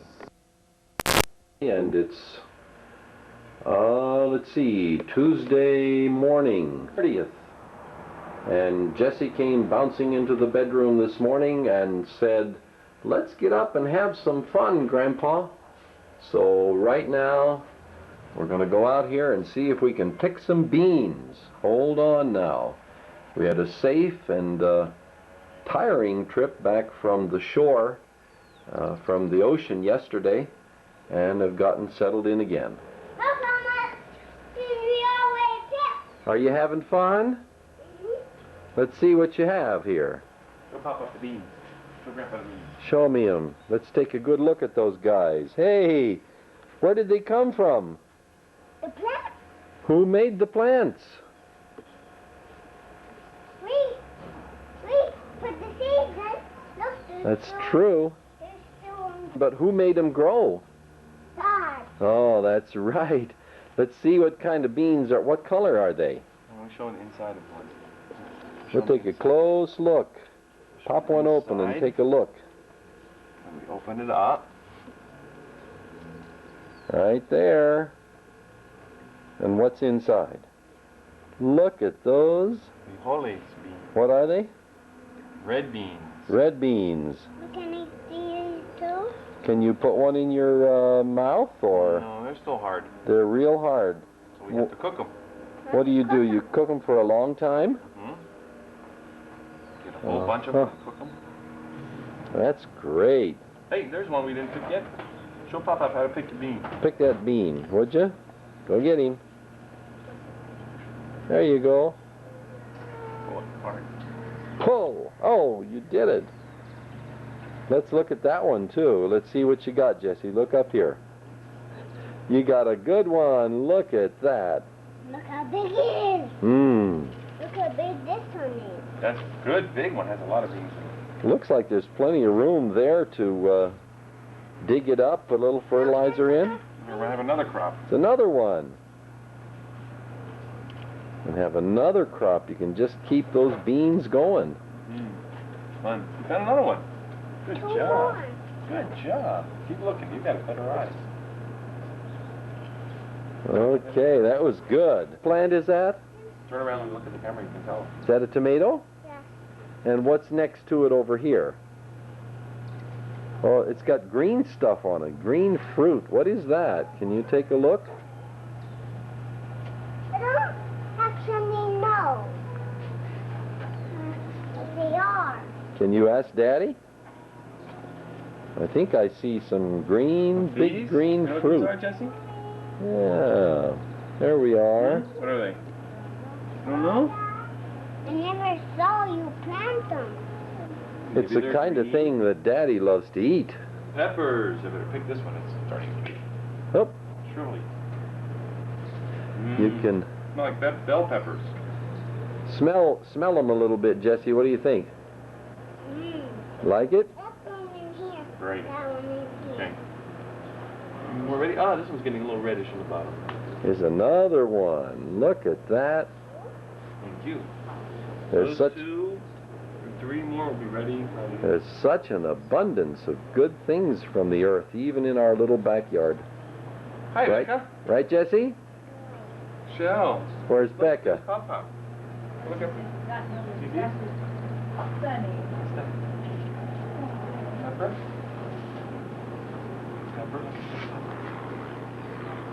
Good morning, Becca. What are they, Jesse? Tomatoes. Little tomatoes, huh? You can take these off. You don't want to pull them off now. Otherwise, they won't grow up. Can you smell them, Becca? Start. Okay, these are all the beans we picked from our yard. That Jesse's project is to grow beans this time. So rip off one end like this. Like that, all right? Just put that on the table. And then look what you see inside there. What's inside there? Now you can just hold it like this, and the beans will come out. Okay. See? Wow.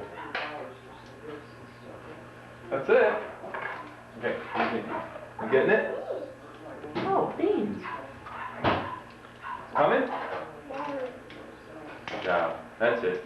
Becca's even helping, except we don't let them fall on the floor, right? When you find a bean? Uh-oh. Let's push this over here so Becca can help too. That's a great job. Airplane's taking off in the backyard. Okay, put this over here for Becca. Can you put your beans in here? Yeah. No, put them in here like that. Okay, another one. Hey, hon, you better stop that. It's off balance. Rip them open and put the beans in there. You gotta stop that so you get off balance.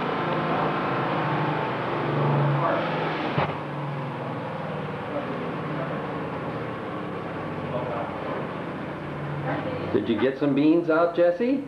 Getting them. Isn't that fun? Being out. Are you getting some beans out, Becca?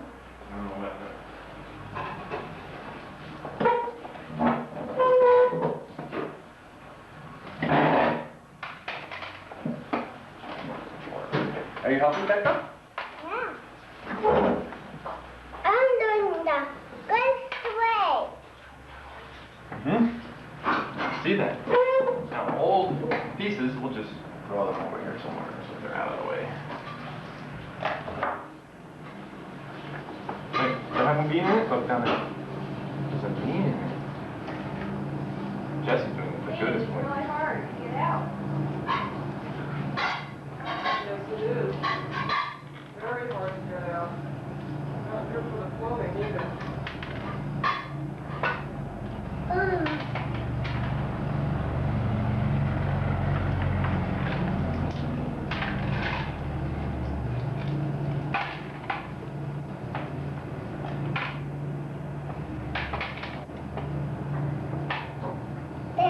There. Becca, open hers up? Yeah. Let me see. But There you go. Why I open mine up? Good job. There you go. Hold it right over there. That's it. That's how I open mine up. Okay, another one, Becca? Oh. Oh.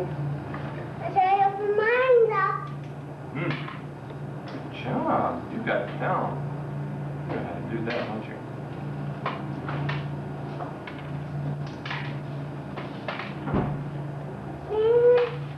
Look, even the Form in well. here. Form in here. Form right in there. Good. Even the wet ones you can Oh, of course. open. Hold it over here. Please.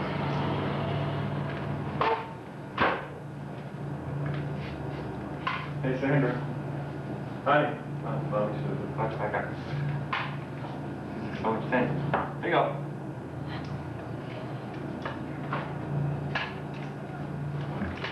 so hard. Now, some of these beans are going to be black beans, I think. We planted black beans in there too.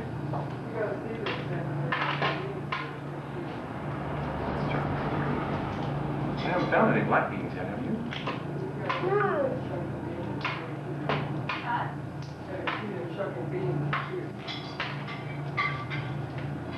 That gets helping a lot. Oops, missed the legs. Oops, hold it over here. That's it. Uh-oh. Go ahead, honey. You know where it is?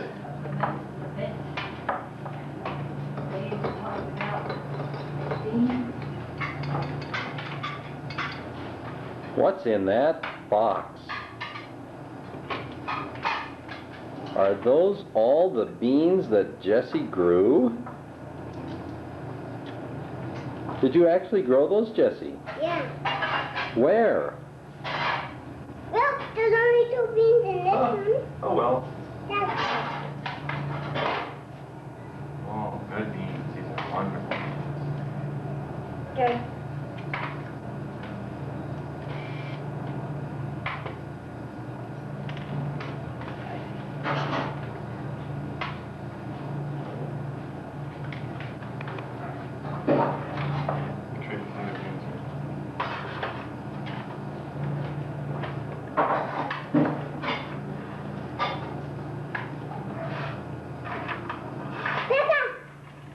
Rebecca. There. I can't reach. Hold it like this. Mommy wants to see what's in it. Okay, everybody look up here. Smile. Becca's busy. Becca. Okay, Jess, look up here. Quick, quick, quick. I know, Shelly. They're busy working. Let's get a picture of them working. 2, 1. I think you're almost done with those beans, right? Are you almost done, Jessie? It looks like it's the last one. One more. So I think you have something to look forward to, don't you, What do you Daddy? think the fun part of this, the best part of this will be? Eating. Eating them. That'll be great, won't it? We're gonna cook them up. Eat them up. Stop it.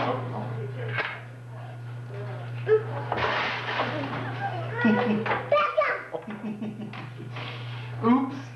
Let's pick them up. Hey, hey. None of that. It was just a little mistake. No, was it? Oh, what was it? There's something bad to do. Oh, it's just an error. Can you show Grandpa how many beans we have in here? Besides the one that's on the table on the floor? Okay. I don't have to look on the floor because I think there's a few on the floor. But, show Papa how many beans we have. We just planted a few beans, we got a lot back. That's how God provides our food, doesn't he? Put out a little bit, get back much more. Last one. Becca still have some there? Well done. Job isn't done until we pick the beans up off the floor. Where is Becca? Still under. Are you all done with the hulling the beans now, Jessie? All done? Hold them down. Where's our lid?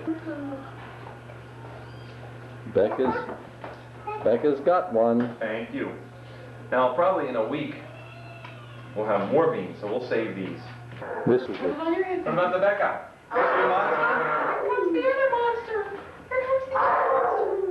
Oh, the monster's gonna get me. Oh, the monster's gonna get me. Oh, She's trying so hard. I'm so scared. Oh, dear, help me. Save me. Save me, somebody. Save me, somebody. Save me. Are you done being a monster? Let me see, is Becca a monster? Is Becca a monster? She is a monster. Are you all done being a monster? Brett. Right. Are you all done being monsters? You all done? Let me see the back of the monster. My monster. There she goes. That's your monster mask.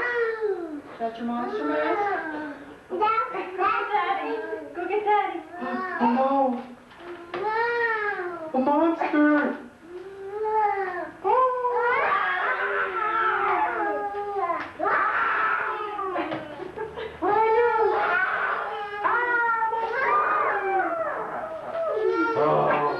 I can't fight these monsters off. They're too strong.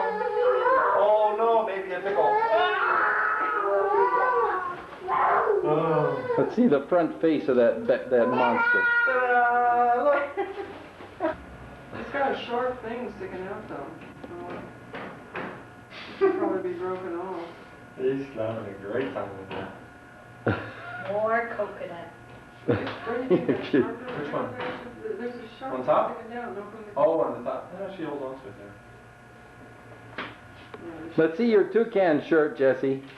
Just hold it up so we can see the bird. It's getting better. Now you're getting to it. There we go. Hold, it's crooked. Hold it the right Now way. it's crooked. That's upside down now, all the way around. Hold it by the top. Round and round. Turn it around. Hold it by the sleeves. There you go. Now you go. Hold it by the sleeves. Almost. This is a pretty tough job, isn't it? Here, come here. I'll help you. You didn't know it. You didn't know it had so many That's it. Now sides. turn it around. That's it. Now you got it. Now you got it. You didn't know it had so many sides to it, did you? That's perfect. That's right. That's a good bird. All righty, there he is. And Becca, did you get Becca's You parrots? see parrots? Not Show yet. Grandpa your parrots. Turn around to show Show Grandpa your Grandpa your parrots. parrots. Where is Becca? Let's see him. What is it? Okay. Turn around. There.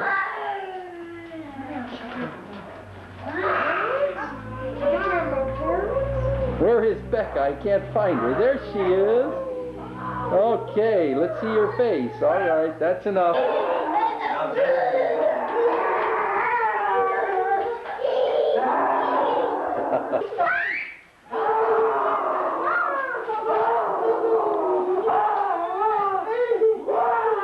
Whoa, Huey, I lost my monster mask.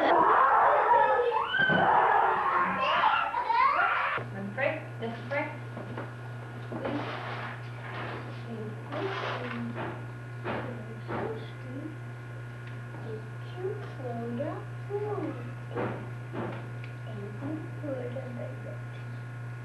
Thank you, God, Amen. Little red light blinking on Grandpa's camera? Yes, this is May the 1st, which is Labor Day here in Costa Rica. And we're just here having our cornflakes breakfast. And the streets are pretty quiet, and we're going to just have a relaxing day. Anybody want to say anything?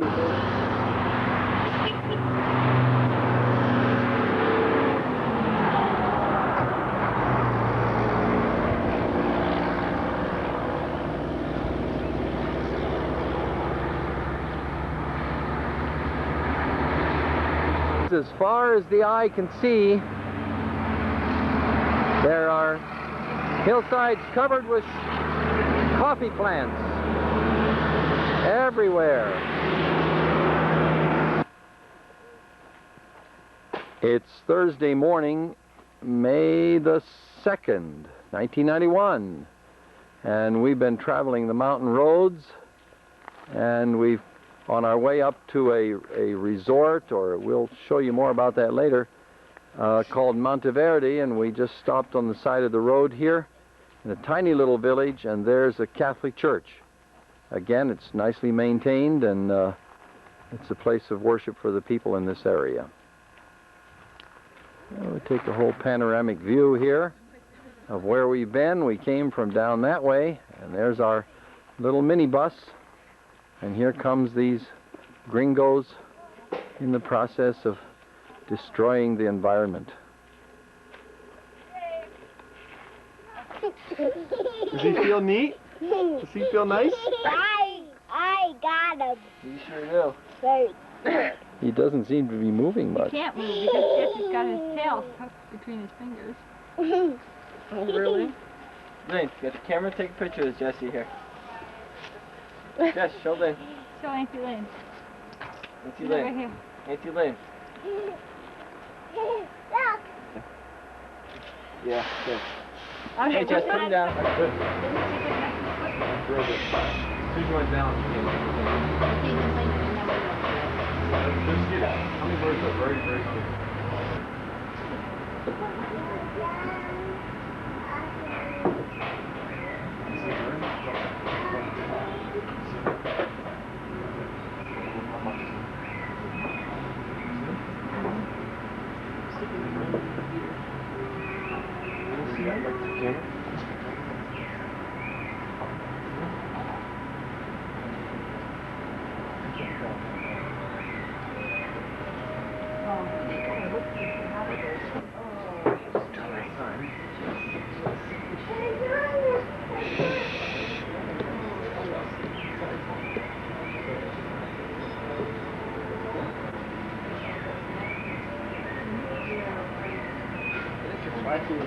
Yeah. It really makes a huge difference. Yeah, that's pretty cool. You see all.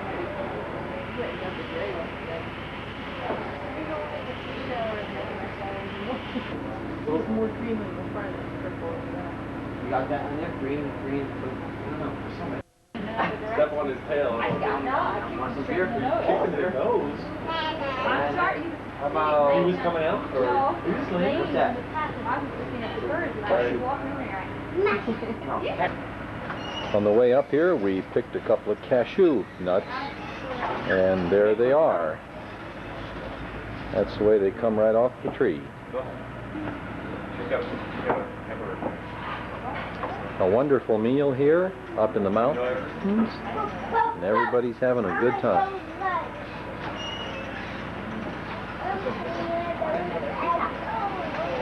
What? Yep.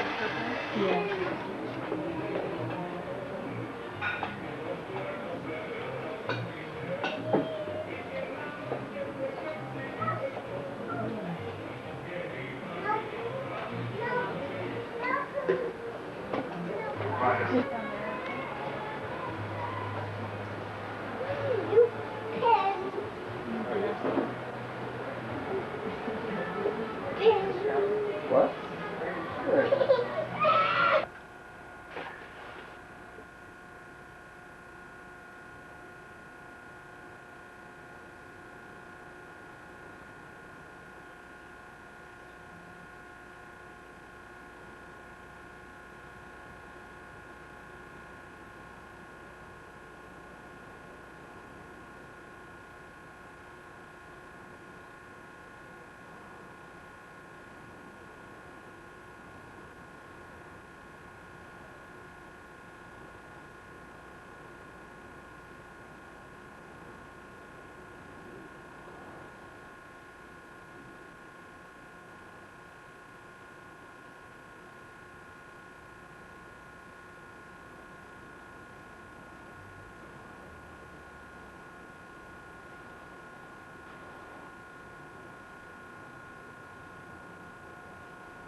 Problem. We spent one night at Monteverde. It's a community of about 150 people up in the mountains. We had these beautiful cabins. We're right in the middle of Costa Rica, and from here we can see a reserve, private reserve of about 2,000 acres of wonderful land and some virgin forest, and we really have enjoyed it here. These people have craft shops and dairies and places for tourists to come, They have done their decor in the native woods. Side of the cabin that we were in, even the ceiling is covered with teak and mahogany and cedar woods. And it's just a beautiful place with comfortable beds. The clouds extend over to right about our heads. Then they meet up with the warm air of the Pacific Ocean and they evaporate out.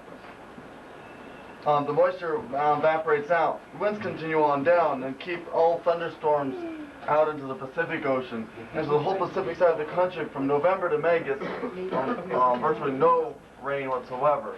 Get the Pacific rain shadow effect. The mountain range blocking all the moisture on the Atlantic side. Then in May, so this month we'll have the transition in which the trade winds then lessen in strength and lift in altitude.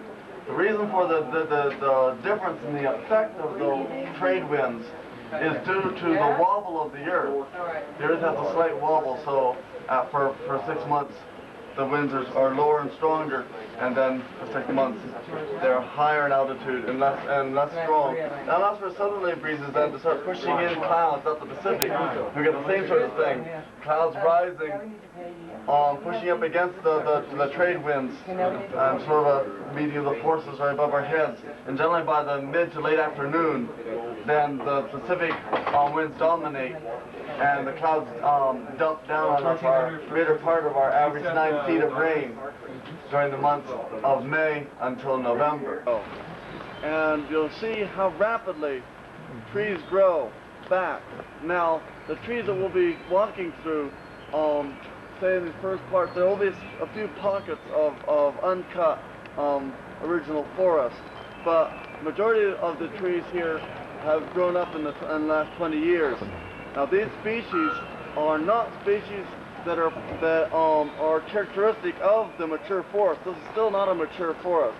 This is a second growth forest with species that grow very quickly, softwoods, but will eventually be shaded out, outgrown by the adult forest species, and then these will then decay and will die and probably be knocked over.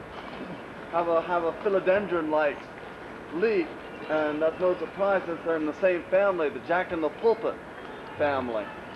And one of the interesting things, well, there's a couple of interesting things. One, first of all, I knew this plant early on as a kid. I was born and raised here. My parents were one of the original Quakers that formed the Monteverde community, purchased this area in '51. And so this was my stomping grounds as a kid. And when we got caught in a rainstorm, particularly in these months when you get rain, you would not expect to have rain, and then suddenly get caught in a rainstorm in the afternoon. You grab these leaves and get the larger ones without holes and use them as patch umbrellas. We're exposing. Okay. Here is. Does he know you well? He does now. I'll hand it up.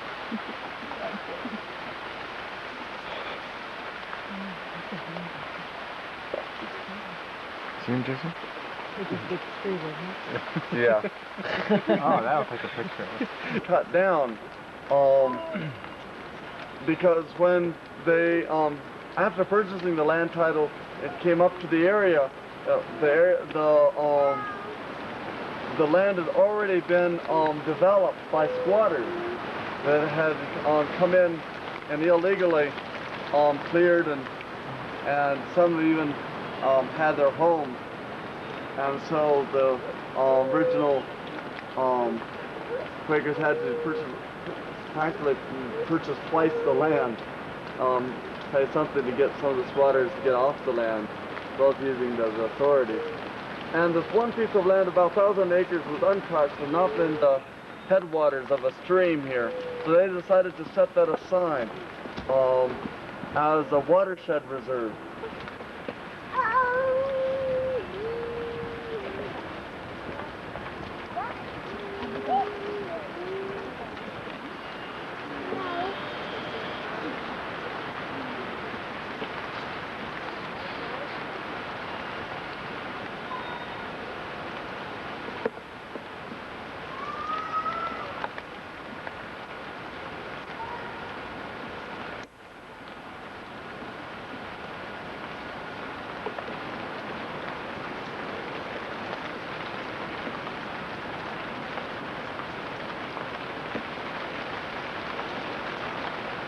We continue our walk in the privately owned reserve, where we've just entered this section, which has a great deal of original growth. Here's a massive tree covered with moss and vines all across the top.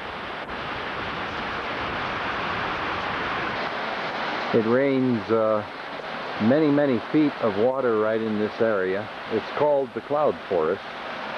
And down at the bottom, we get a glimpse of a fresh, sparkling, clean river with several falls.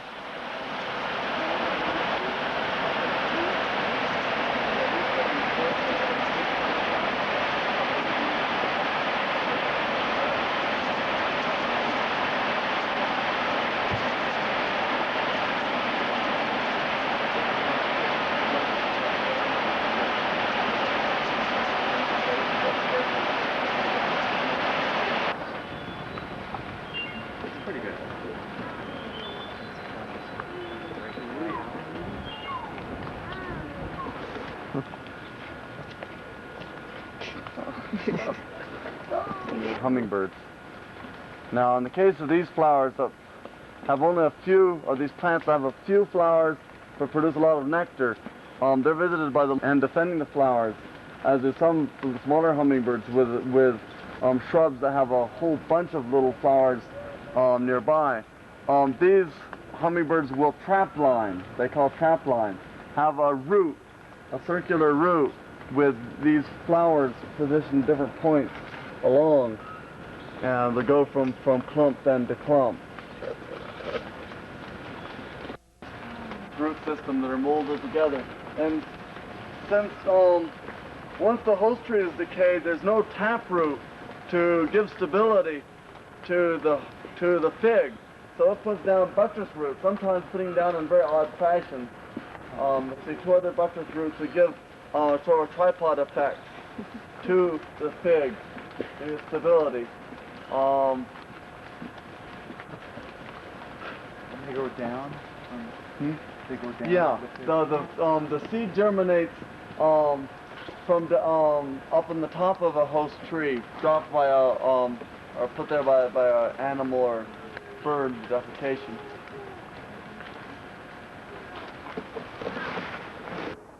Bamboo here flowers about every 15 years, and once it flowers, then all of the members of the species everywhere will die, and the seeds that are dropped will then be the next generation of bamboo.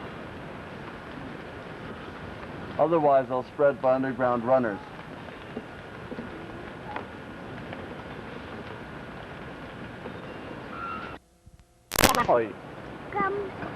Now, all of you won't find hummingbirds in the old world, in Europe or in Asia. It's strictly a New World phenomenon. And here in this park, we have 30 different species identified. And even more species as you get down to South America, and fewer as you get north. Right?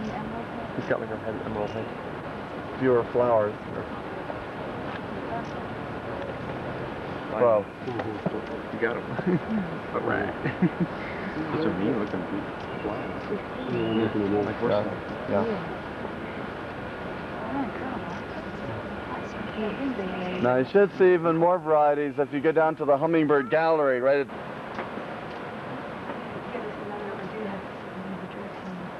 The lights too much.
What's the birdies? Birdies. Yeah, birdies. Hummingbird. Hummingbird. I tried this. Oh, Herman. Just see when you talk that loud, it'll scare them.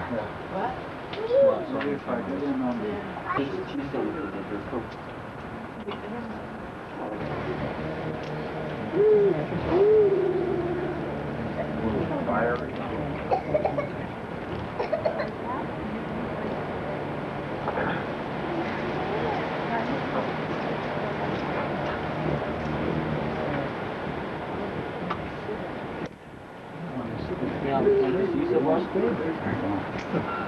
Very tough job with I'm trying to that. figure out what one of them is up in this. Which one with the purple head? This one is not, shouldn't be too hard, but I don't know if it's this guy or not. There's a little yellow one.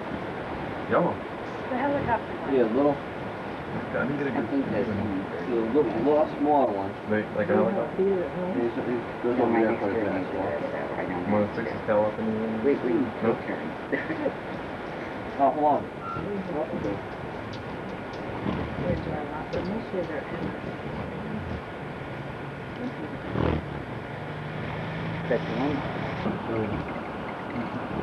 It may have been just jump off for here.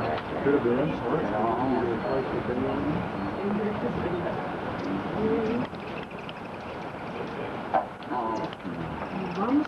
Excuse me.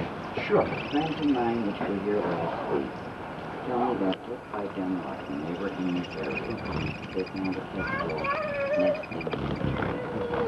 Give any idea?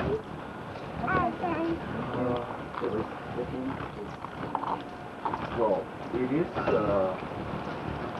several nests around, but the problem is the rodents eating the eggs.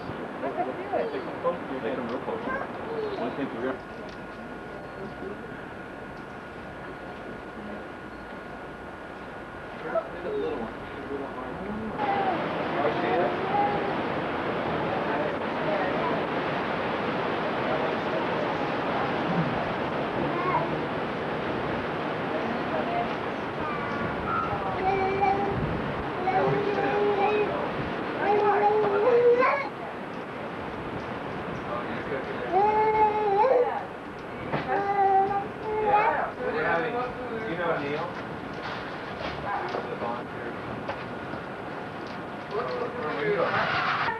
There's a photograph display here at the reserve, and I'll just kind of zoom around and take a look at some of these photographs.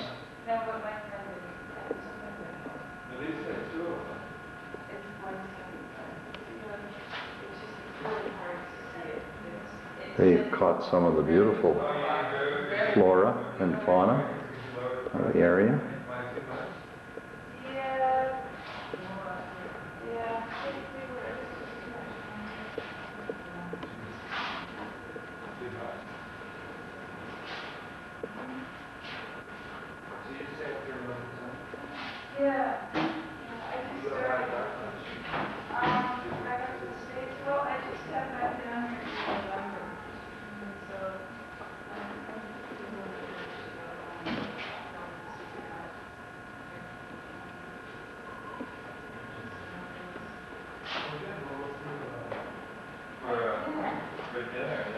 That's the quetzal bird, which is the national bird of...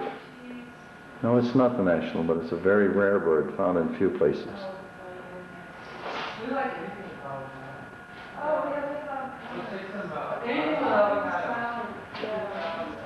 These are found, but they're very rare.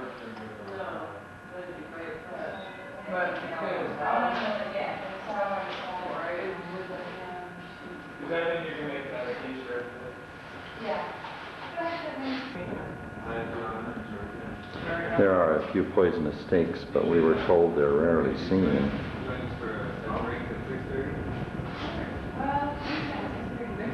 The frogs squawk. You can often hear them at night. Okay, see ya. See you later, Bill. Bye-bye.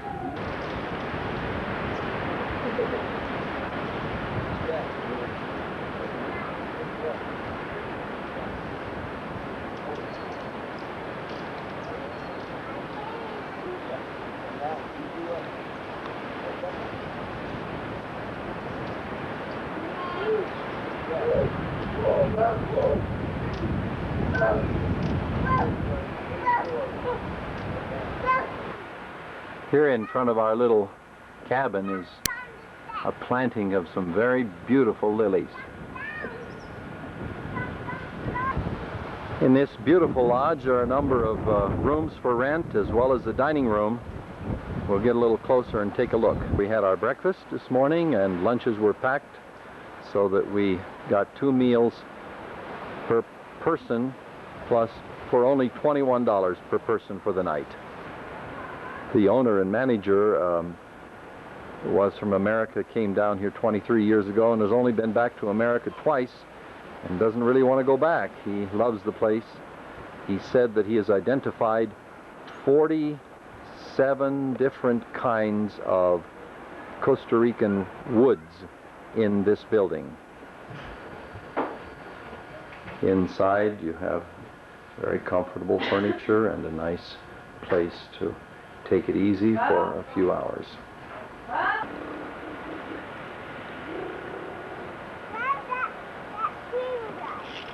doesn't go very fast.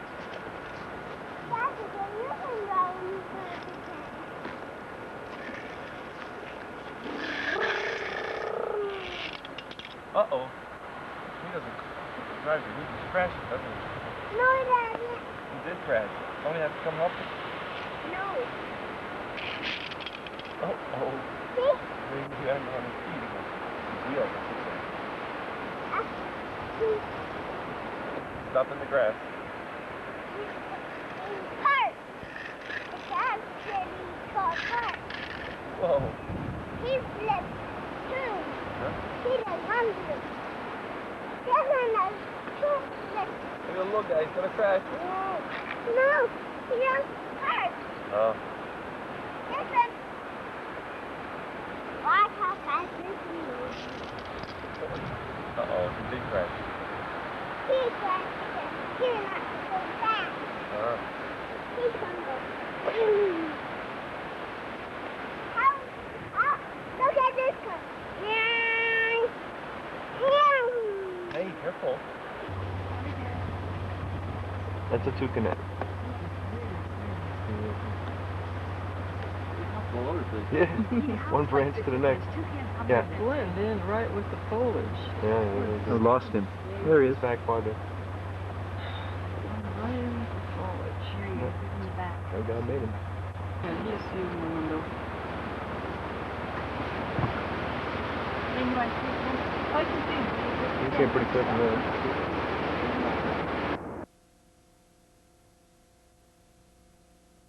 Yeah. Yeah. Blend in right with the foliage. Yeah. I lost him. There he is. Back farther. Right in with the foliage. Here you go. In the back. Oh, God made him.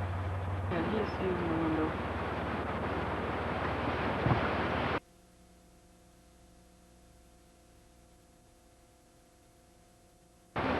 Oh, you can see him. He came pretty clear from there. Enough light there, Dad? That's a mott-mott? Yeah. No, not even. Oh, 4th.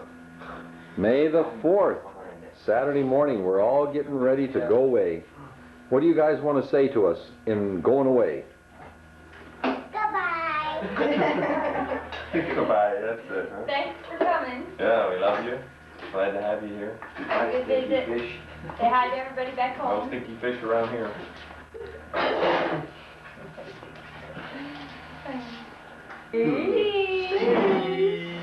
Last cheese.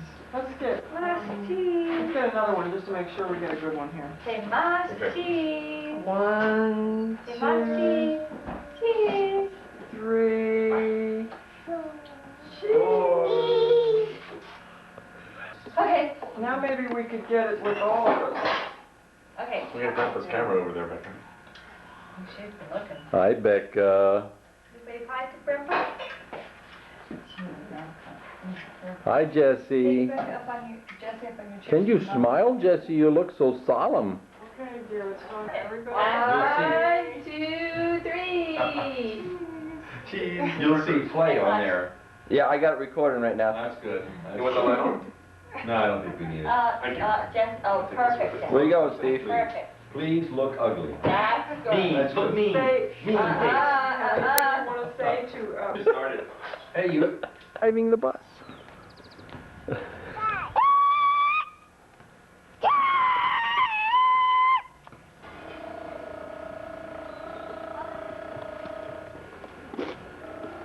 Hi, Jesse. You doing good? Hi, Jesse.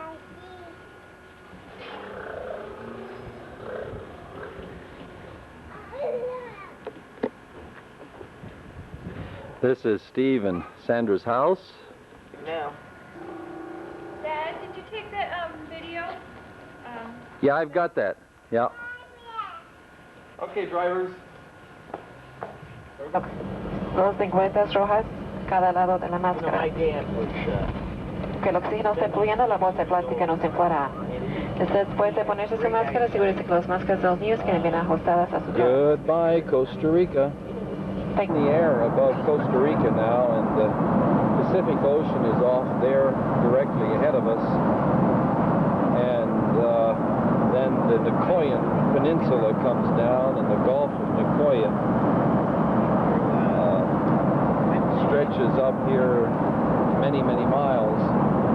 We went across the river that feeds into the Gulf of Nicoya and to go out to Samara, which is approximately straight ahead of us as we're looking through the camera. We're now leaving Guatemala City.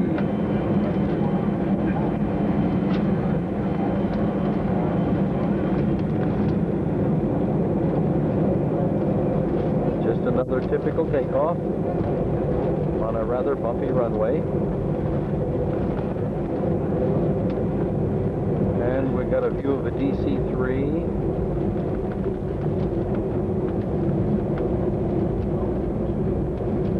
Couple more of them.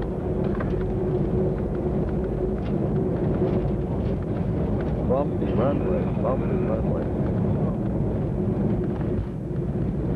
And we are off the ground. At a distance, you can see the mountains. This is a 5,000-foot city. And there is all the town of Guatemala City before us. Looks like a pretty rough and rugged place.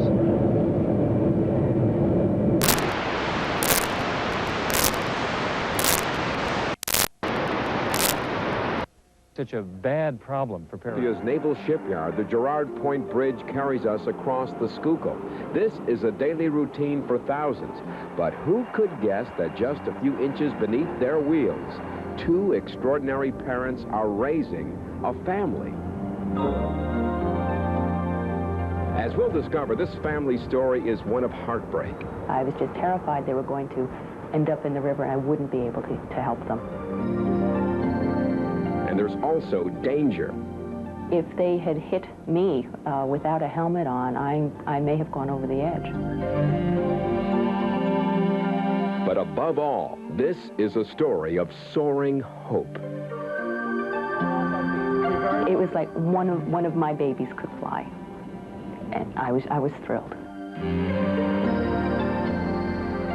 Our primetime crew will take you for a close-up view of a family's comeback up on the bridge, but we'll begin our story several hundred feet below. Here, University of Pennsylvania veterinary student Katherine Hansen and wildlife biologist Dan Brawning are hoping to see if their work with the Peregrine Falcon Project is finally going to take wing. He's on top of the nest boxes back. They seem to like that spot. Peregrine Falcon Project goes way back to 15 or 20 years ago when there was a real concern that peregrines had disappeared from the eastern United States. They were extirpated from the east.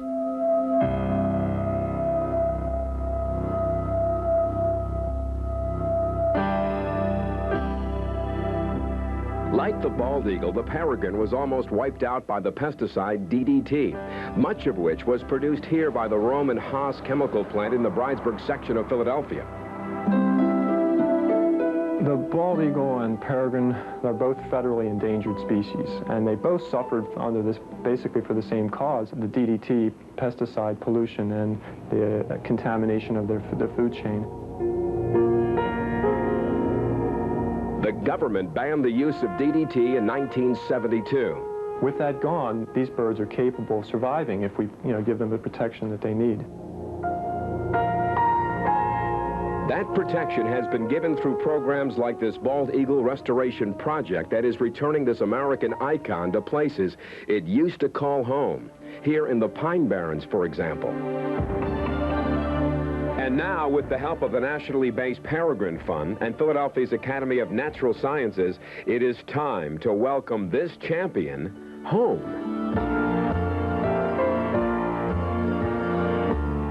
The peregrine falcon is a dramatic bird in a number of ways. I mean, it's handsome, it's one of the world's, or maybe is the world's fastest flying bird. When it goes up into a flying high and takes a stoop, it can reach 250 or so miles per hour, which is really the fastest bird in the world. Peregrine falcon didn't return to the eastern U.S. on its own. It was helped immeasurably by the Peregrine Fund's efforts in releasing of literally thousands of individual birds. And now, some of them have reached Philadelphia. Peregrines did nest on Philadelphia's City Hall before the population crashed as a result of DDT. It was about 35 years ago. So it isn't unprecedented that peregrines are in the cities now after they were reintroduced.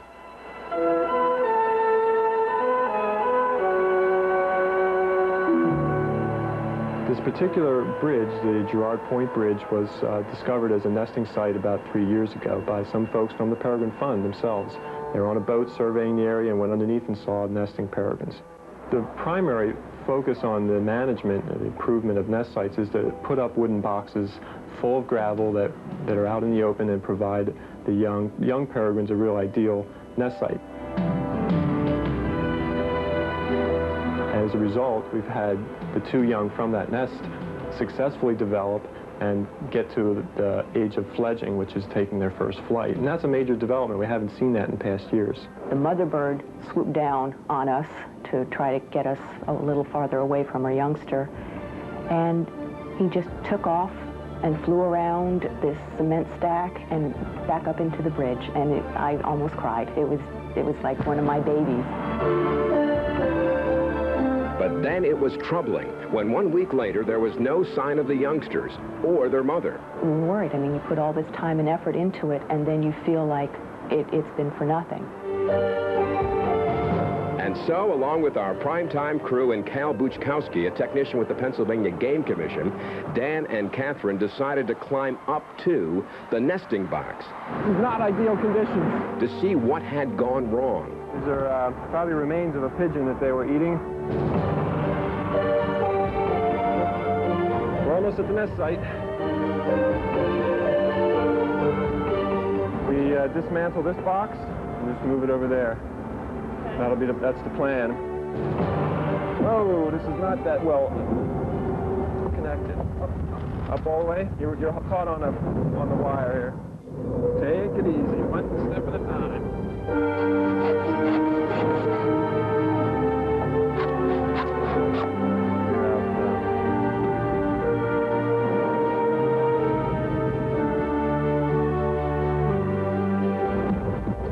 That's going to be plenty secure. Keep an eye out for any birds. Seeing the female on this side of the bridge gives us a great deal more hope that the youngsters are out here somewhere. We haven't seen her in a month. We didn't know what the heck was going on. So this is exciting. This is great.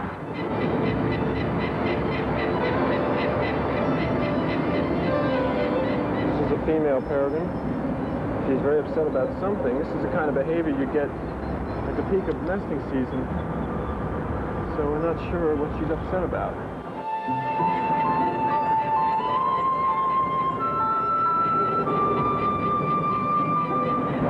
could have some young nearby.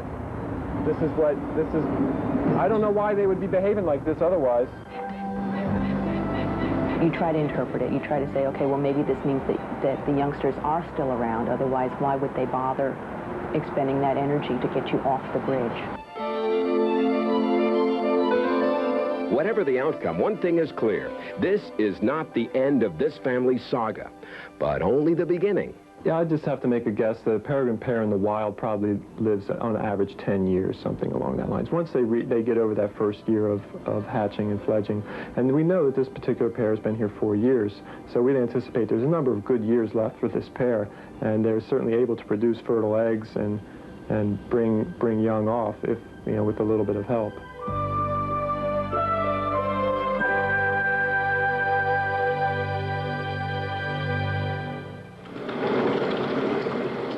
She was washing 18 hours a day.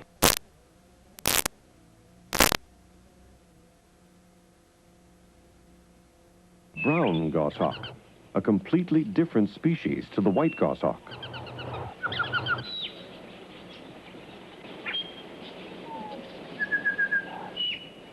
The female brown goshawk steps carefully into the nest, bunching her toes so the razor-sharp talons won't harm the eggs. She rolls the eggs under her brood patch, an area of skin thick with blood vessels to keep the eggs warm. Interbreeding of two species in the wild is extremely rare, and it had never been recorded between these two species before. It's something like a lion mating with a tiger. Unlike most animals, the female bird of prey is larger than the male. The reasons for this adaptation aren't clear.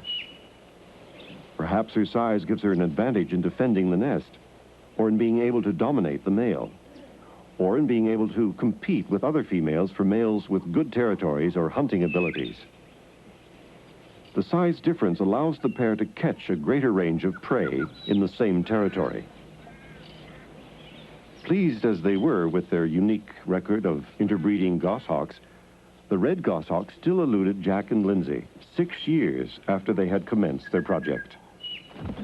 They decided to make one final expedition to check every nest site recorded during the past half-century. The trail eventually led them to the Wenlock River in the remote and uninhabited far north of Cape York Peninsula. Here, they began an acre-by-acre search on foot. Eventually, they spotted a nest about 15 feet above the ground. In Jack's words, they were walking on air. The red goshawk is Australia's largest goshawk, about 50% larger than a raven. So little is known about the bird that biologists are unsure if it is a true goshawk. Until it's studied closer, it remains in a classification by itself, with the scientific name which simply means red-barred bird. It has the heaviest feet and toes in proportion to its body weight of any of the Australian birds of prey. Its beak is narrower and longer than the other Australian goshawks. Like other goshawks, it builds its own nest, which is quite large for birds of their size. It regularly brings fresh leaves to the nest. Most birds of prey do this. The leaves form a soft, clean lining and might serve some antiseptic purpose. They might also advertise to other birds that the nest is in use. Most important of all for Jack and Lindsay, the female was sitting on a single egg. Now don't leave your perch. We'll be right back with a look at the ancient art of falconry.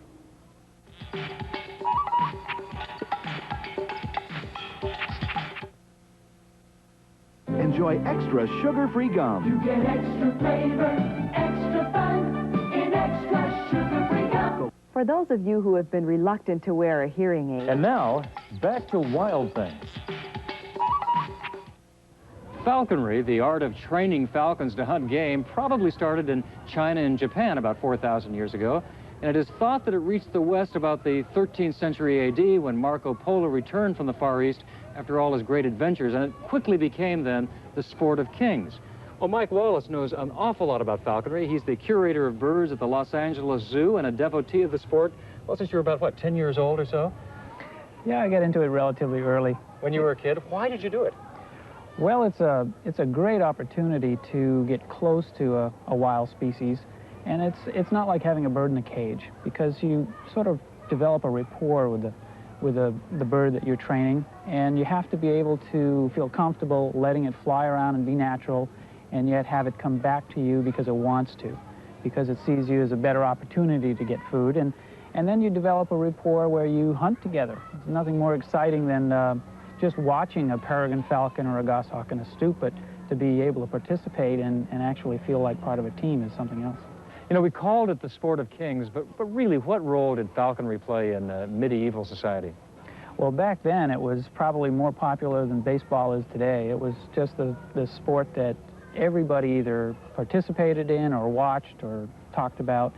The king had his species of falcon that he would fly, and if the duke or the duchess had touched or handled this bird at all, it was kind of an illegal thing to do. Right down through the priest and the ladies of the court had Merlin falcons that they could fly in falconry. What role, if any, does falconry play in our society?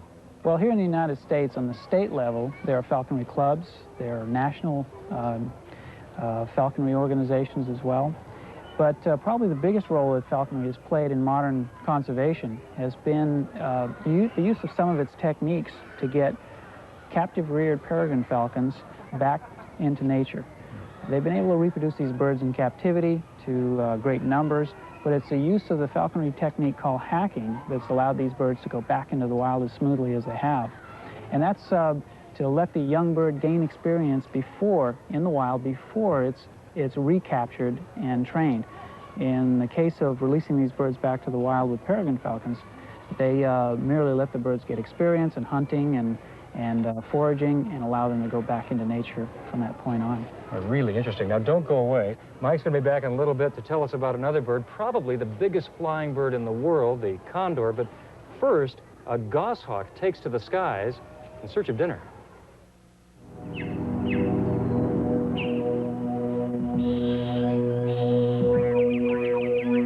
The goshawks know their hunting territory intimately.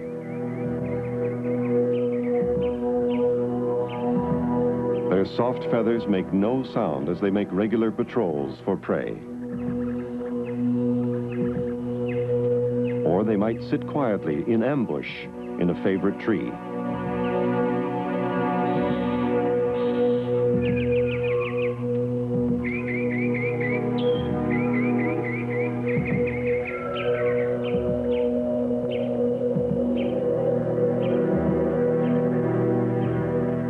Slowed down here 10 times, the goshawk's attack is swift. The goshawk quickly kills its prey by a kneading action with its talons.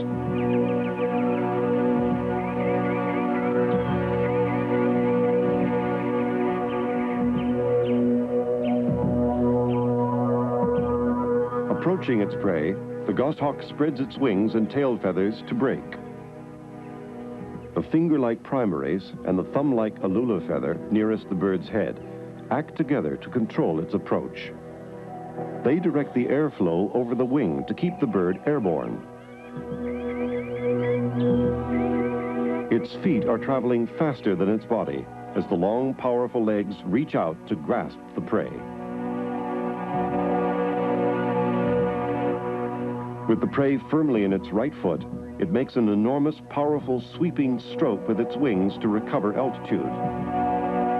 A scooter kick with its free leg helps it become airborne.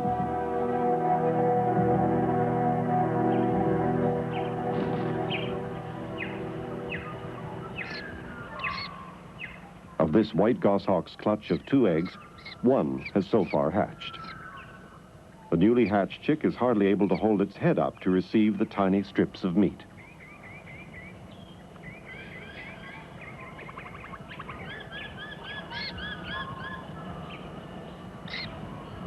The red goshawk leaves the nest to collect some prey from the male nearby. As with most birds of prey, the male rarely comes near the nest.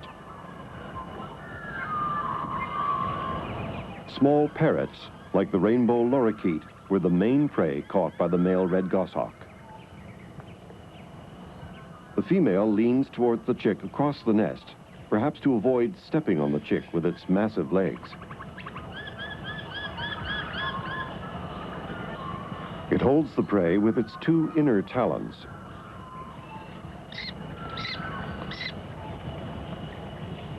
The female red goshawk is reputedly capable of catching prey as large as ducks or herons.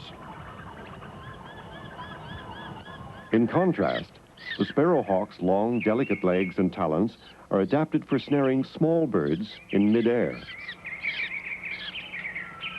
At a week old, its chicks are capable of reaching up and taking food from the parent.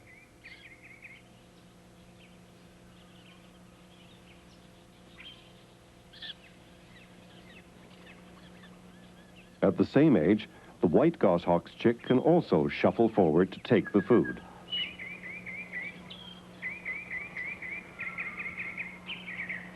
The other egg hasn't hatched and still lies in the nest. The accipiters don't remove the eggs if they're still intact. They only remove the broken shells. But the female goshawk is no longer interested in the egg. The drive to feed the begging chick has become greater than the drive to incubate. At 3 weeks, the red goshawk chick is just managing to walk on its large legs. It can be left alone on the nest for longer periods while the female joins the male in hunting. The female red goshawk returns with some prey she has killed, a kookaburra. She picks up the remains of the previous meal, a rainbow lorikeet, caught by the smaller male. As with the other larger birds of prey, the red goshawk chick is slower to develop than the smaller goshawks.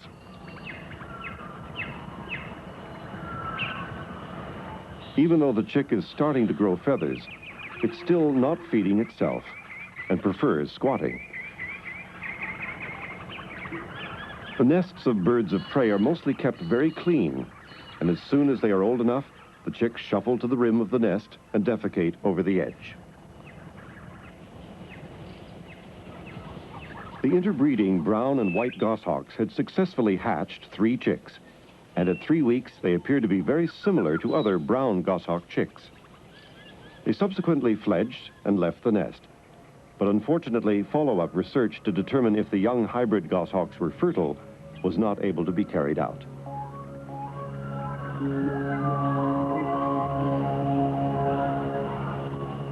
The young red goshawk is almost fully feathered, and Jack and Lindsay are happy with their unique photographic coverage of the breeding habits of Australia's rarest bird of prey. By now, they had decided to publish a book of their photos. The task of selecting from their thousands of transparencies begins. After 7 years of painstaking work and 220,000 miles of travel, they have the satisfaction of being able to share with others some of their love of Australia's magnificent birds of prey.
Stay tuned for more Wild Things.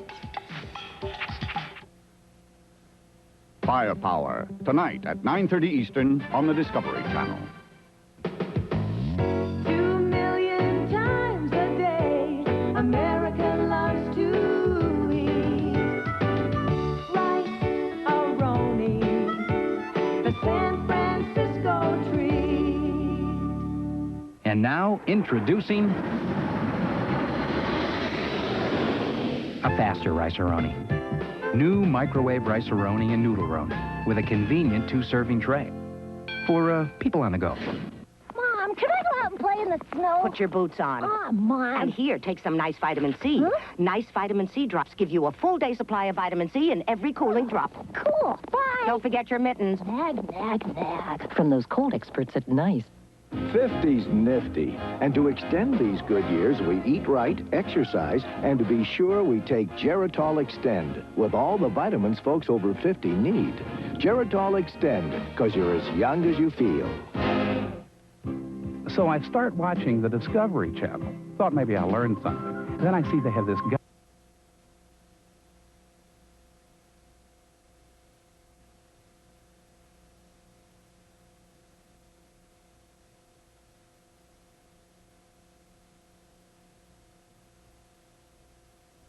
Some of them traveling more than 200 miles an hour to finish off their prey. Now, back to wild things.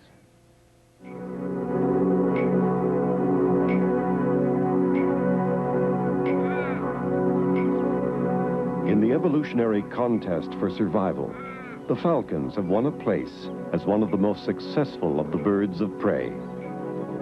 They've evolved a shape and hunting skill which makes them the fastest hunters in the sky.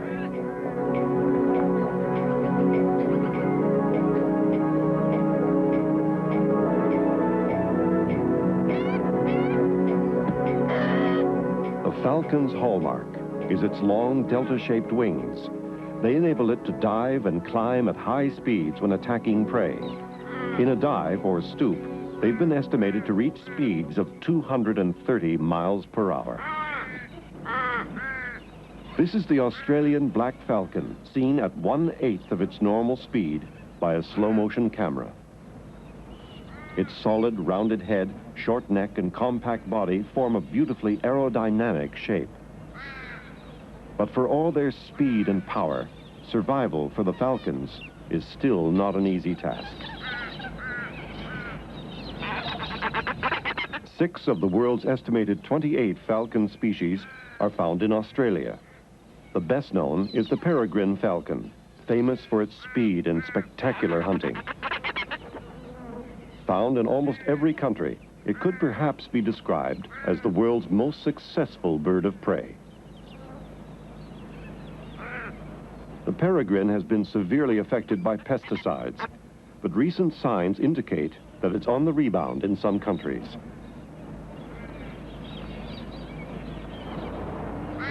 Suburban parks and gardens are often the home of Australia's 2 smallest falcons, the hobby and the kestrel.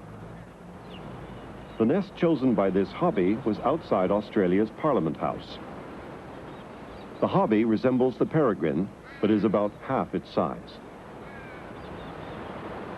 It's a bold hunter and feeds on prey ranging from insects to ducks, pigeons, and bats. Other species of hobby and kestrel are found all over the world. The little kestrel is an efficient hunter of rodents. Like all falcons, it prefers to take up residence in a hollow tree, cliff ledge, or another bird's nest, rather than build its own.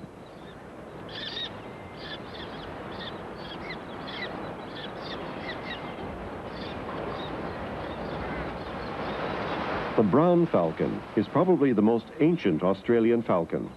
It's found only in Australasia, and along with the kestrel, is the most common falcon. It's a general-purpose hunter, at home with birds, reptiles, insects, and even yabbies and mussels. The dark feathers under its eyes are found on most falcons. It probably helps them see prey by reducing glare. The black falcon is one of the 2 falcons found only in Australia. Its impressive hunting skills allow it to survive in thinly scattered numbers in the semi-arid zones of the inland. It's an aggressive hunter, feeding on a wide variety of prey, from small birds to rabbits. One of the rarest of all of Australia's birds of prey is the unique grey falcon. It's found only in the open forest areas of the dry inland. This is the first motion picture record of this rarely seen species.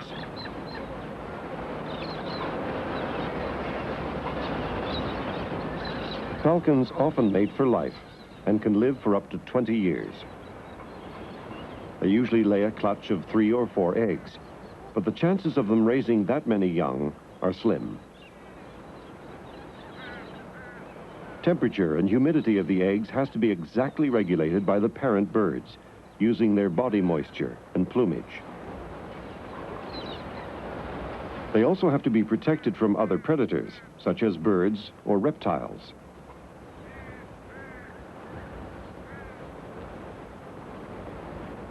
The female falcon does most of the incubating. The male, which is smaller than the female, does most of the hunting.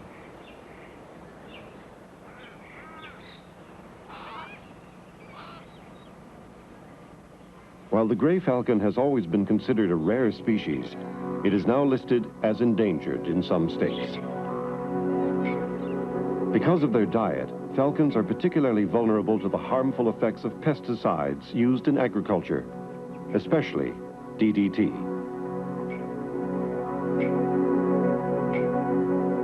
Insects consume the poison sprayed on the crops, which in turn accumulates in small birds.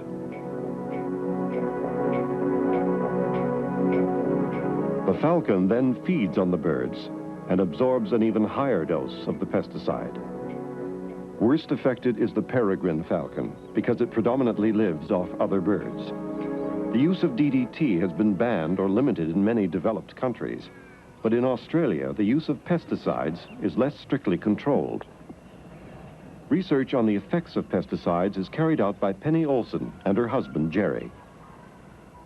What we found is that in Australia, as elsewhere, DDT's caused significant thinning of eggshells since about 1946, when it was first introduced to agriculture. We found eggs as much as 30% thinner than the thickness of a normal egg.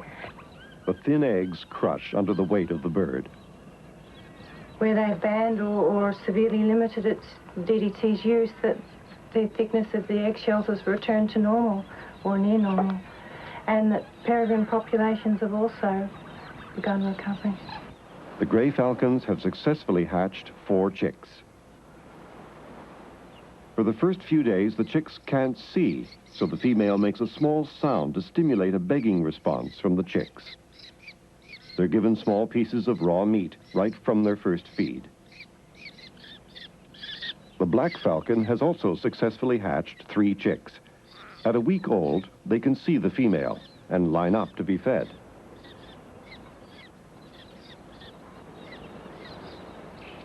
The female falcons normally do all the feeding. The hobby's response to the gaping beaks and constant cheeping is automatic and instinctive. She feeds whichever chick is begging. Those chicks which hang back and don't beg won't be given preferential treatment and can often die. They'll remain dependent on their parents for 4 to 6 weeks.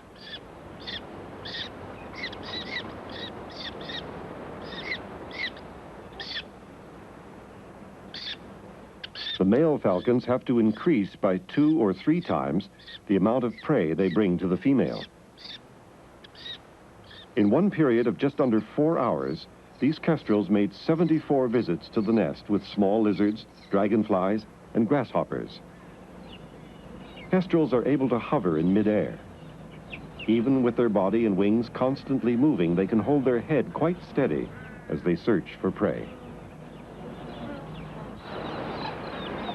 For the first few weeks, the female always sits on or near the nest.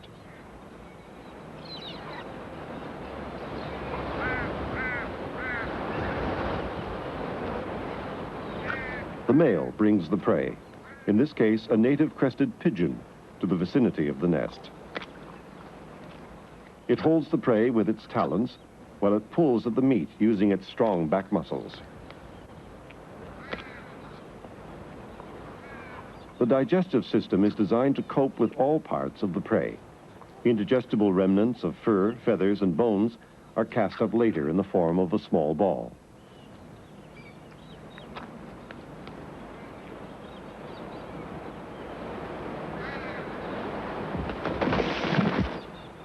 After eating, the male comes to the nest to take over brooding the chicks so the female can feed.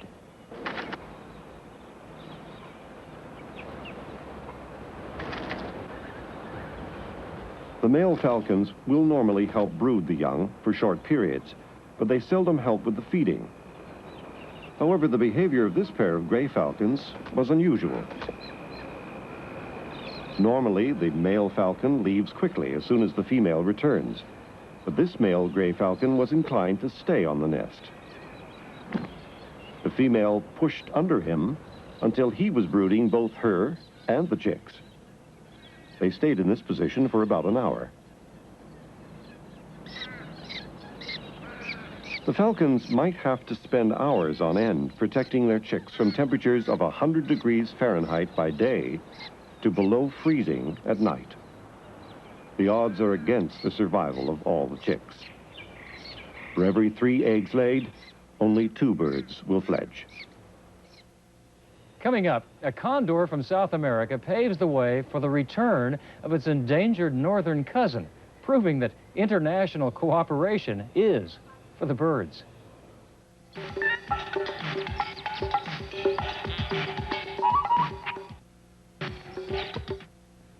Well, this enormous feather once belonged to a California condor, and this is a replica of a condor egg. It is really huge. Now, condors are gigantic, like some of the birds of prey we've been looking at, but condors do not hunt live wild animals. They're actually scavengers. So they're big, but they are scavengers. There are only 40 left in the entire world, 20 of them here at the Los Angeles Zoo. No California condors are in the wild, but Mike Wallace and a number of other people are trying to change all of that.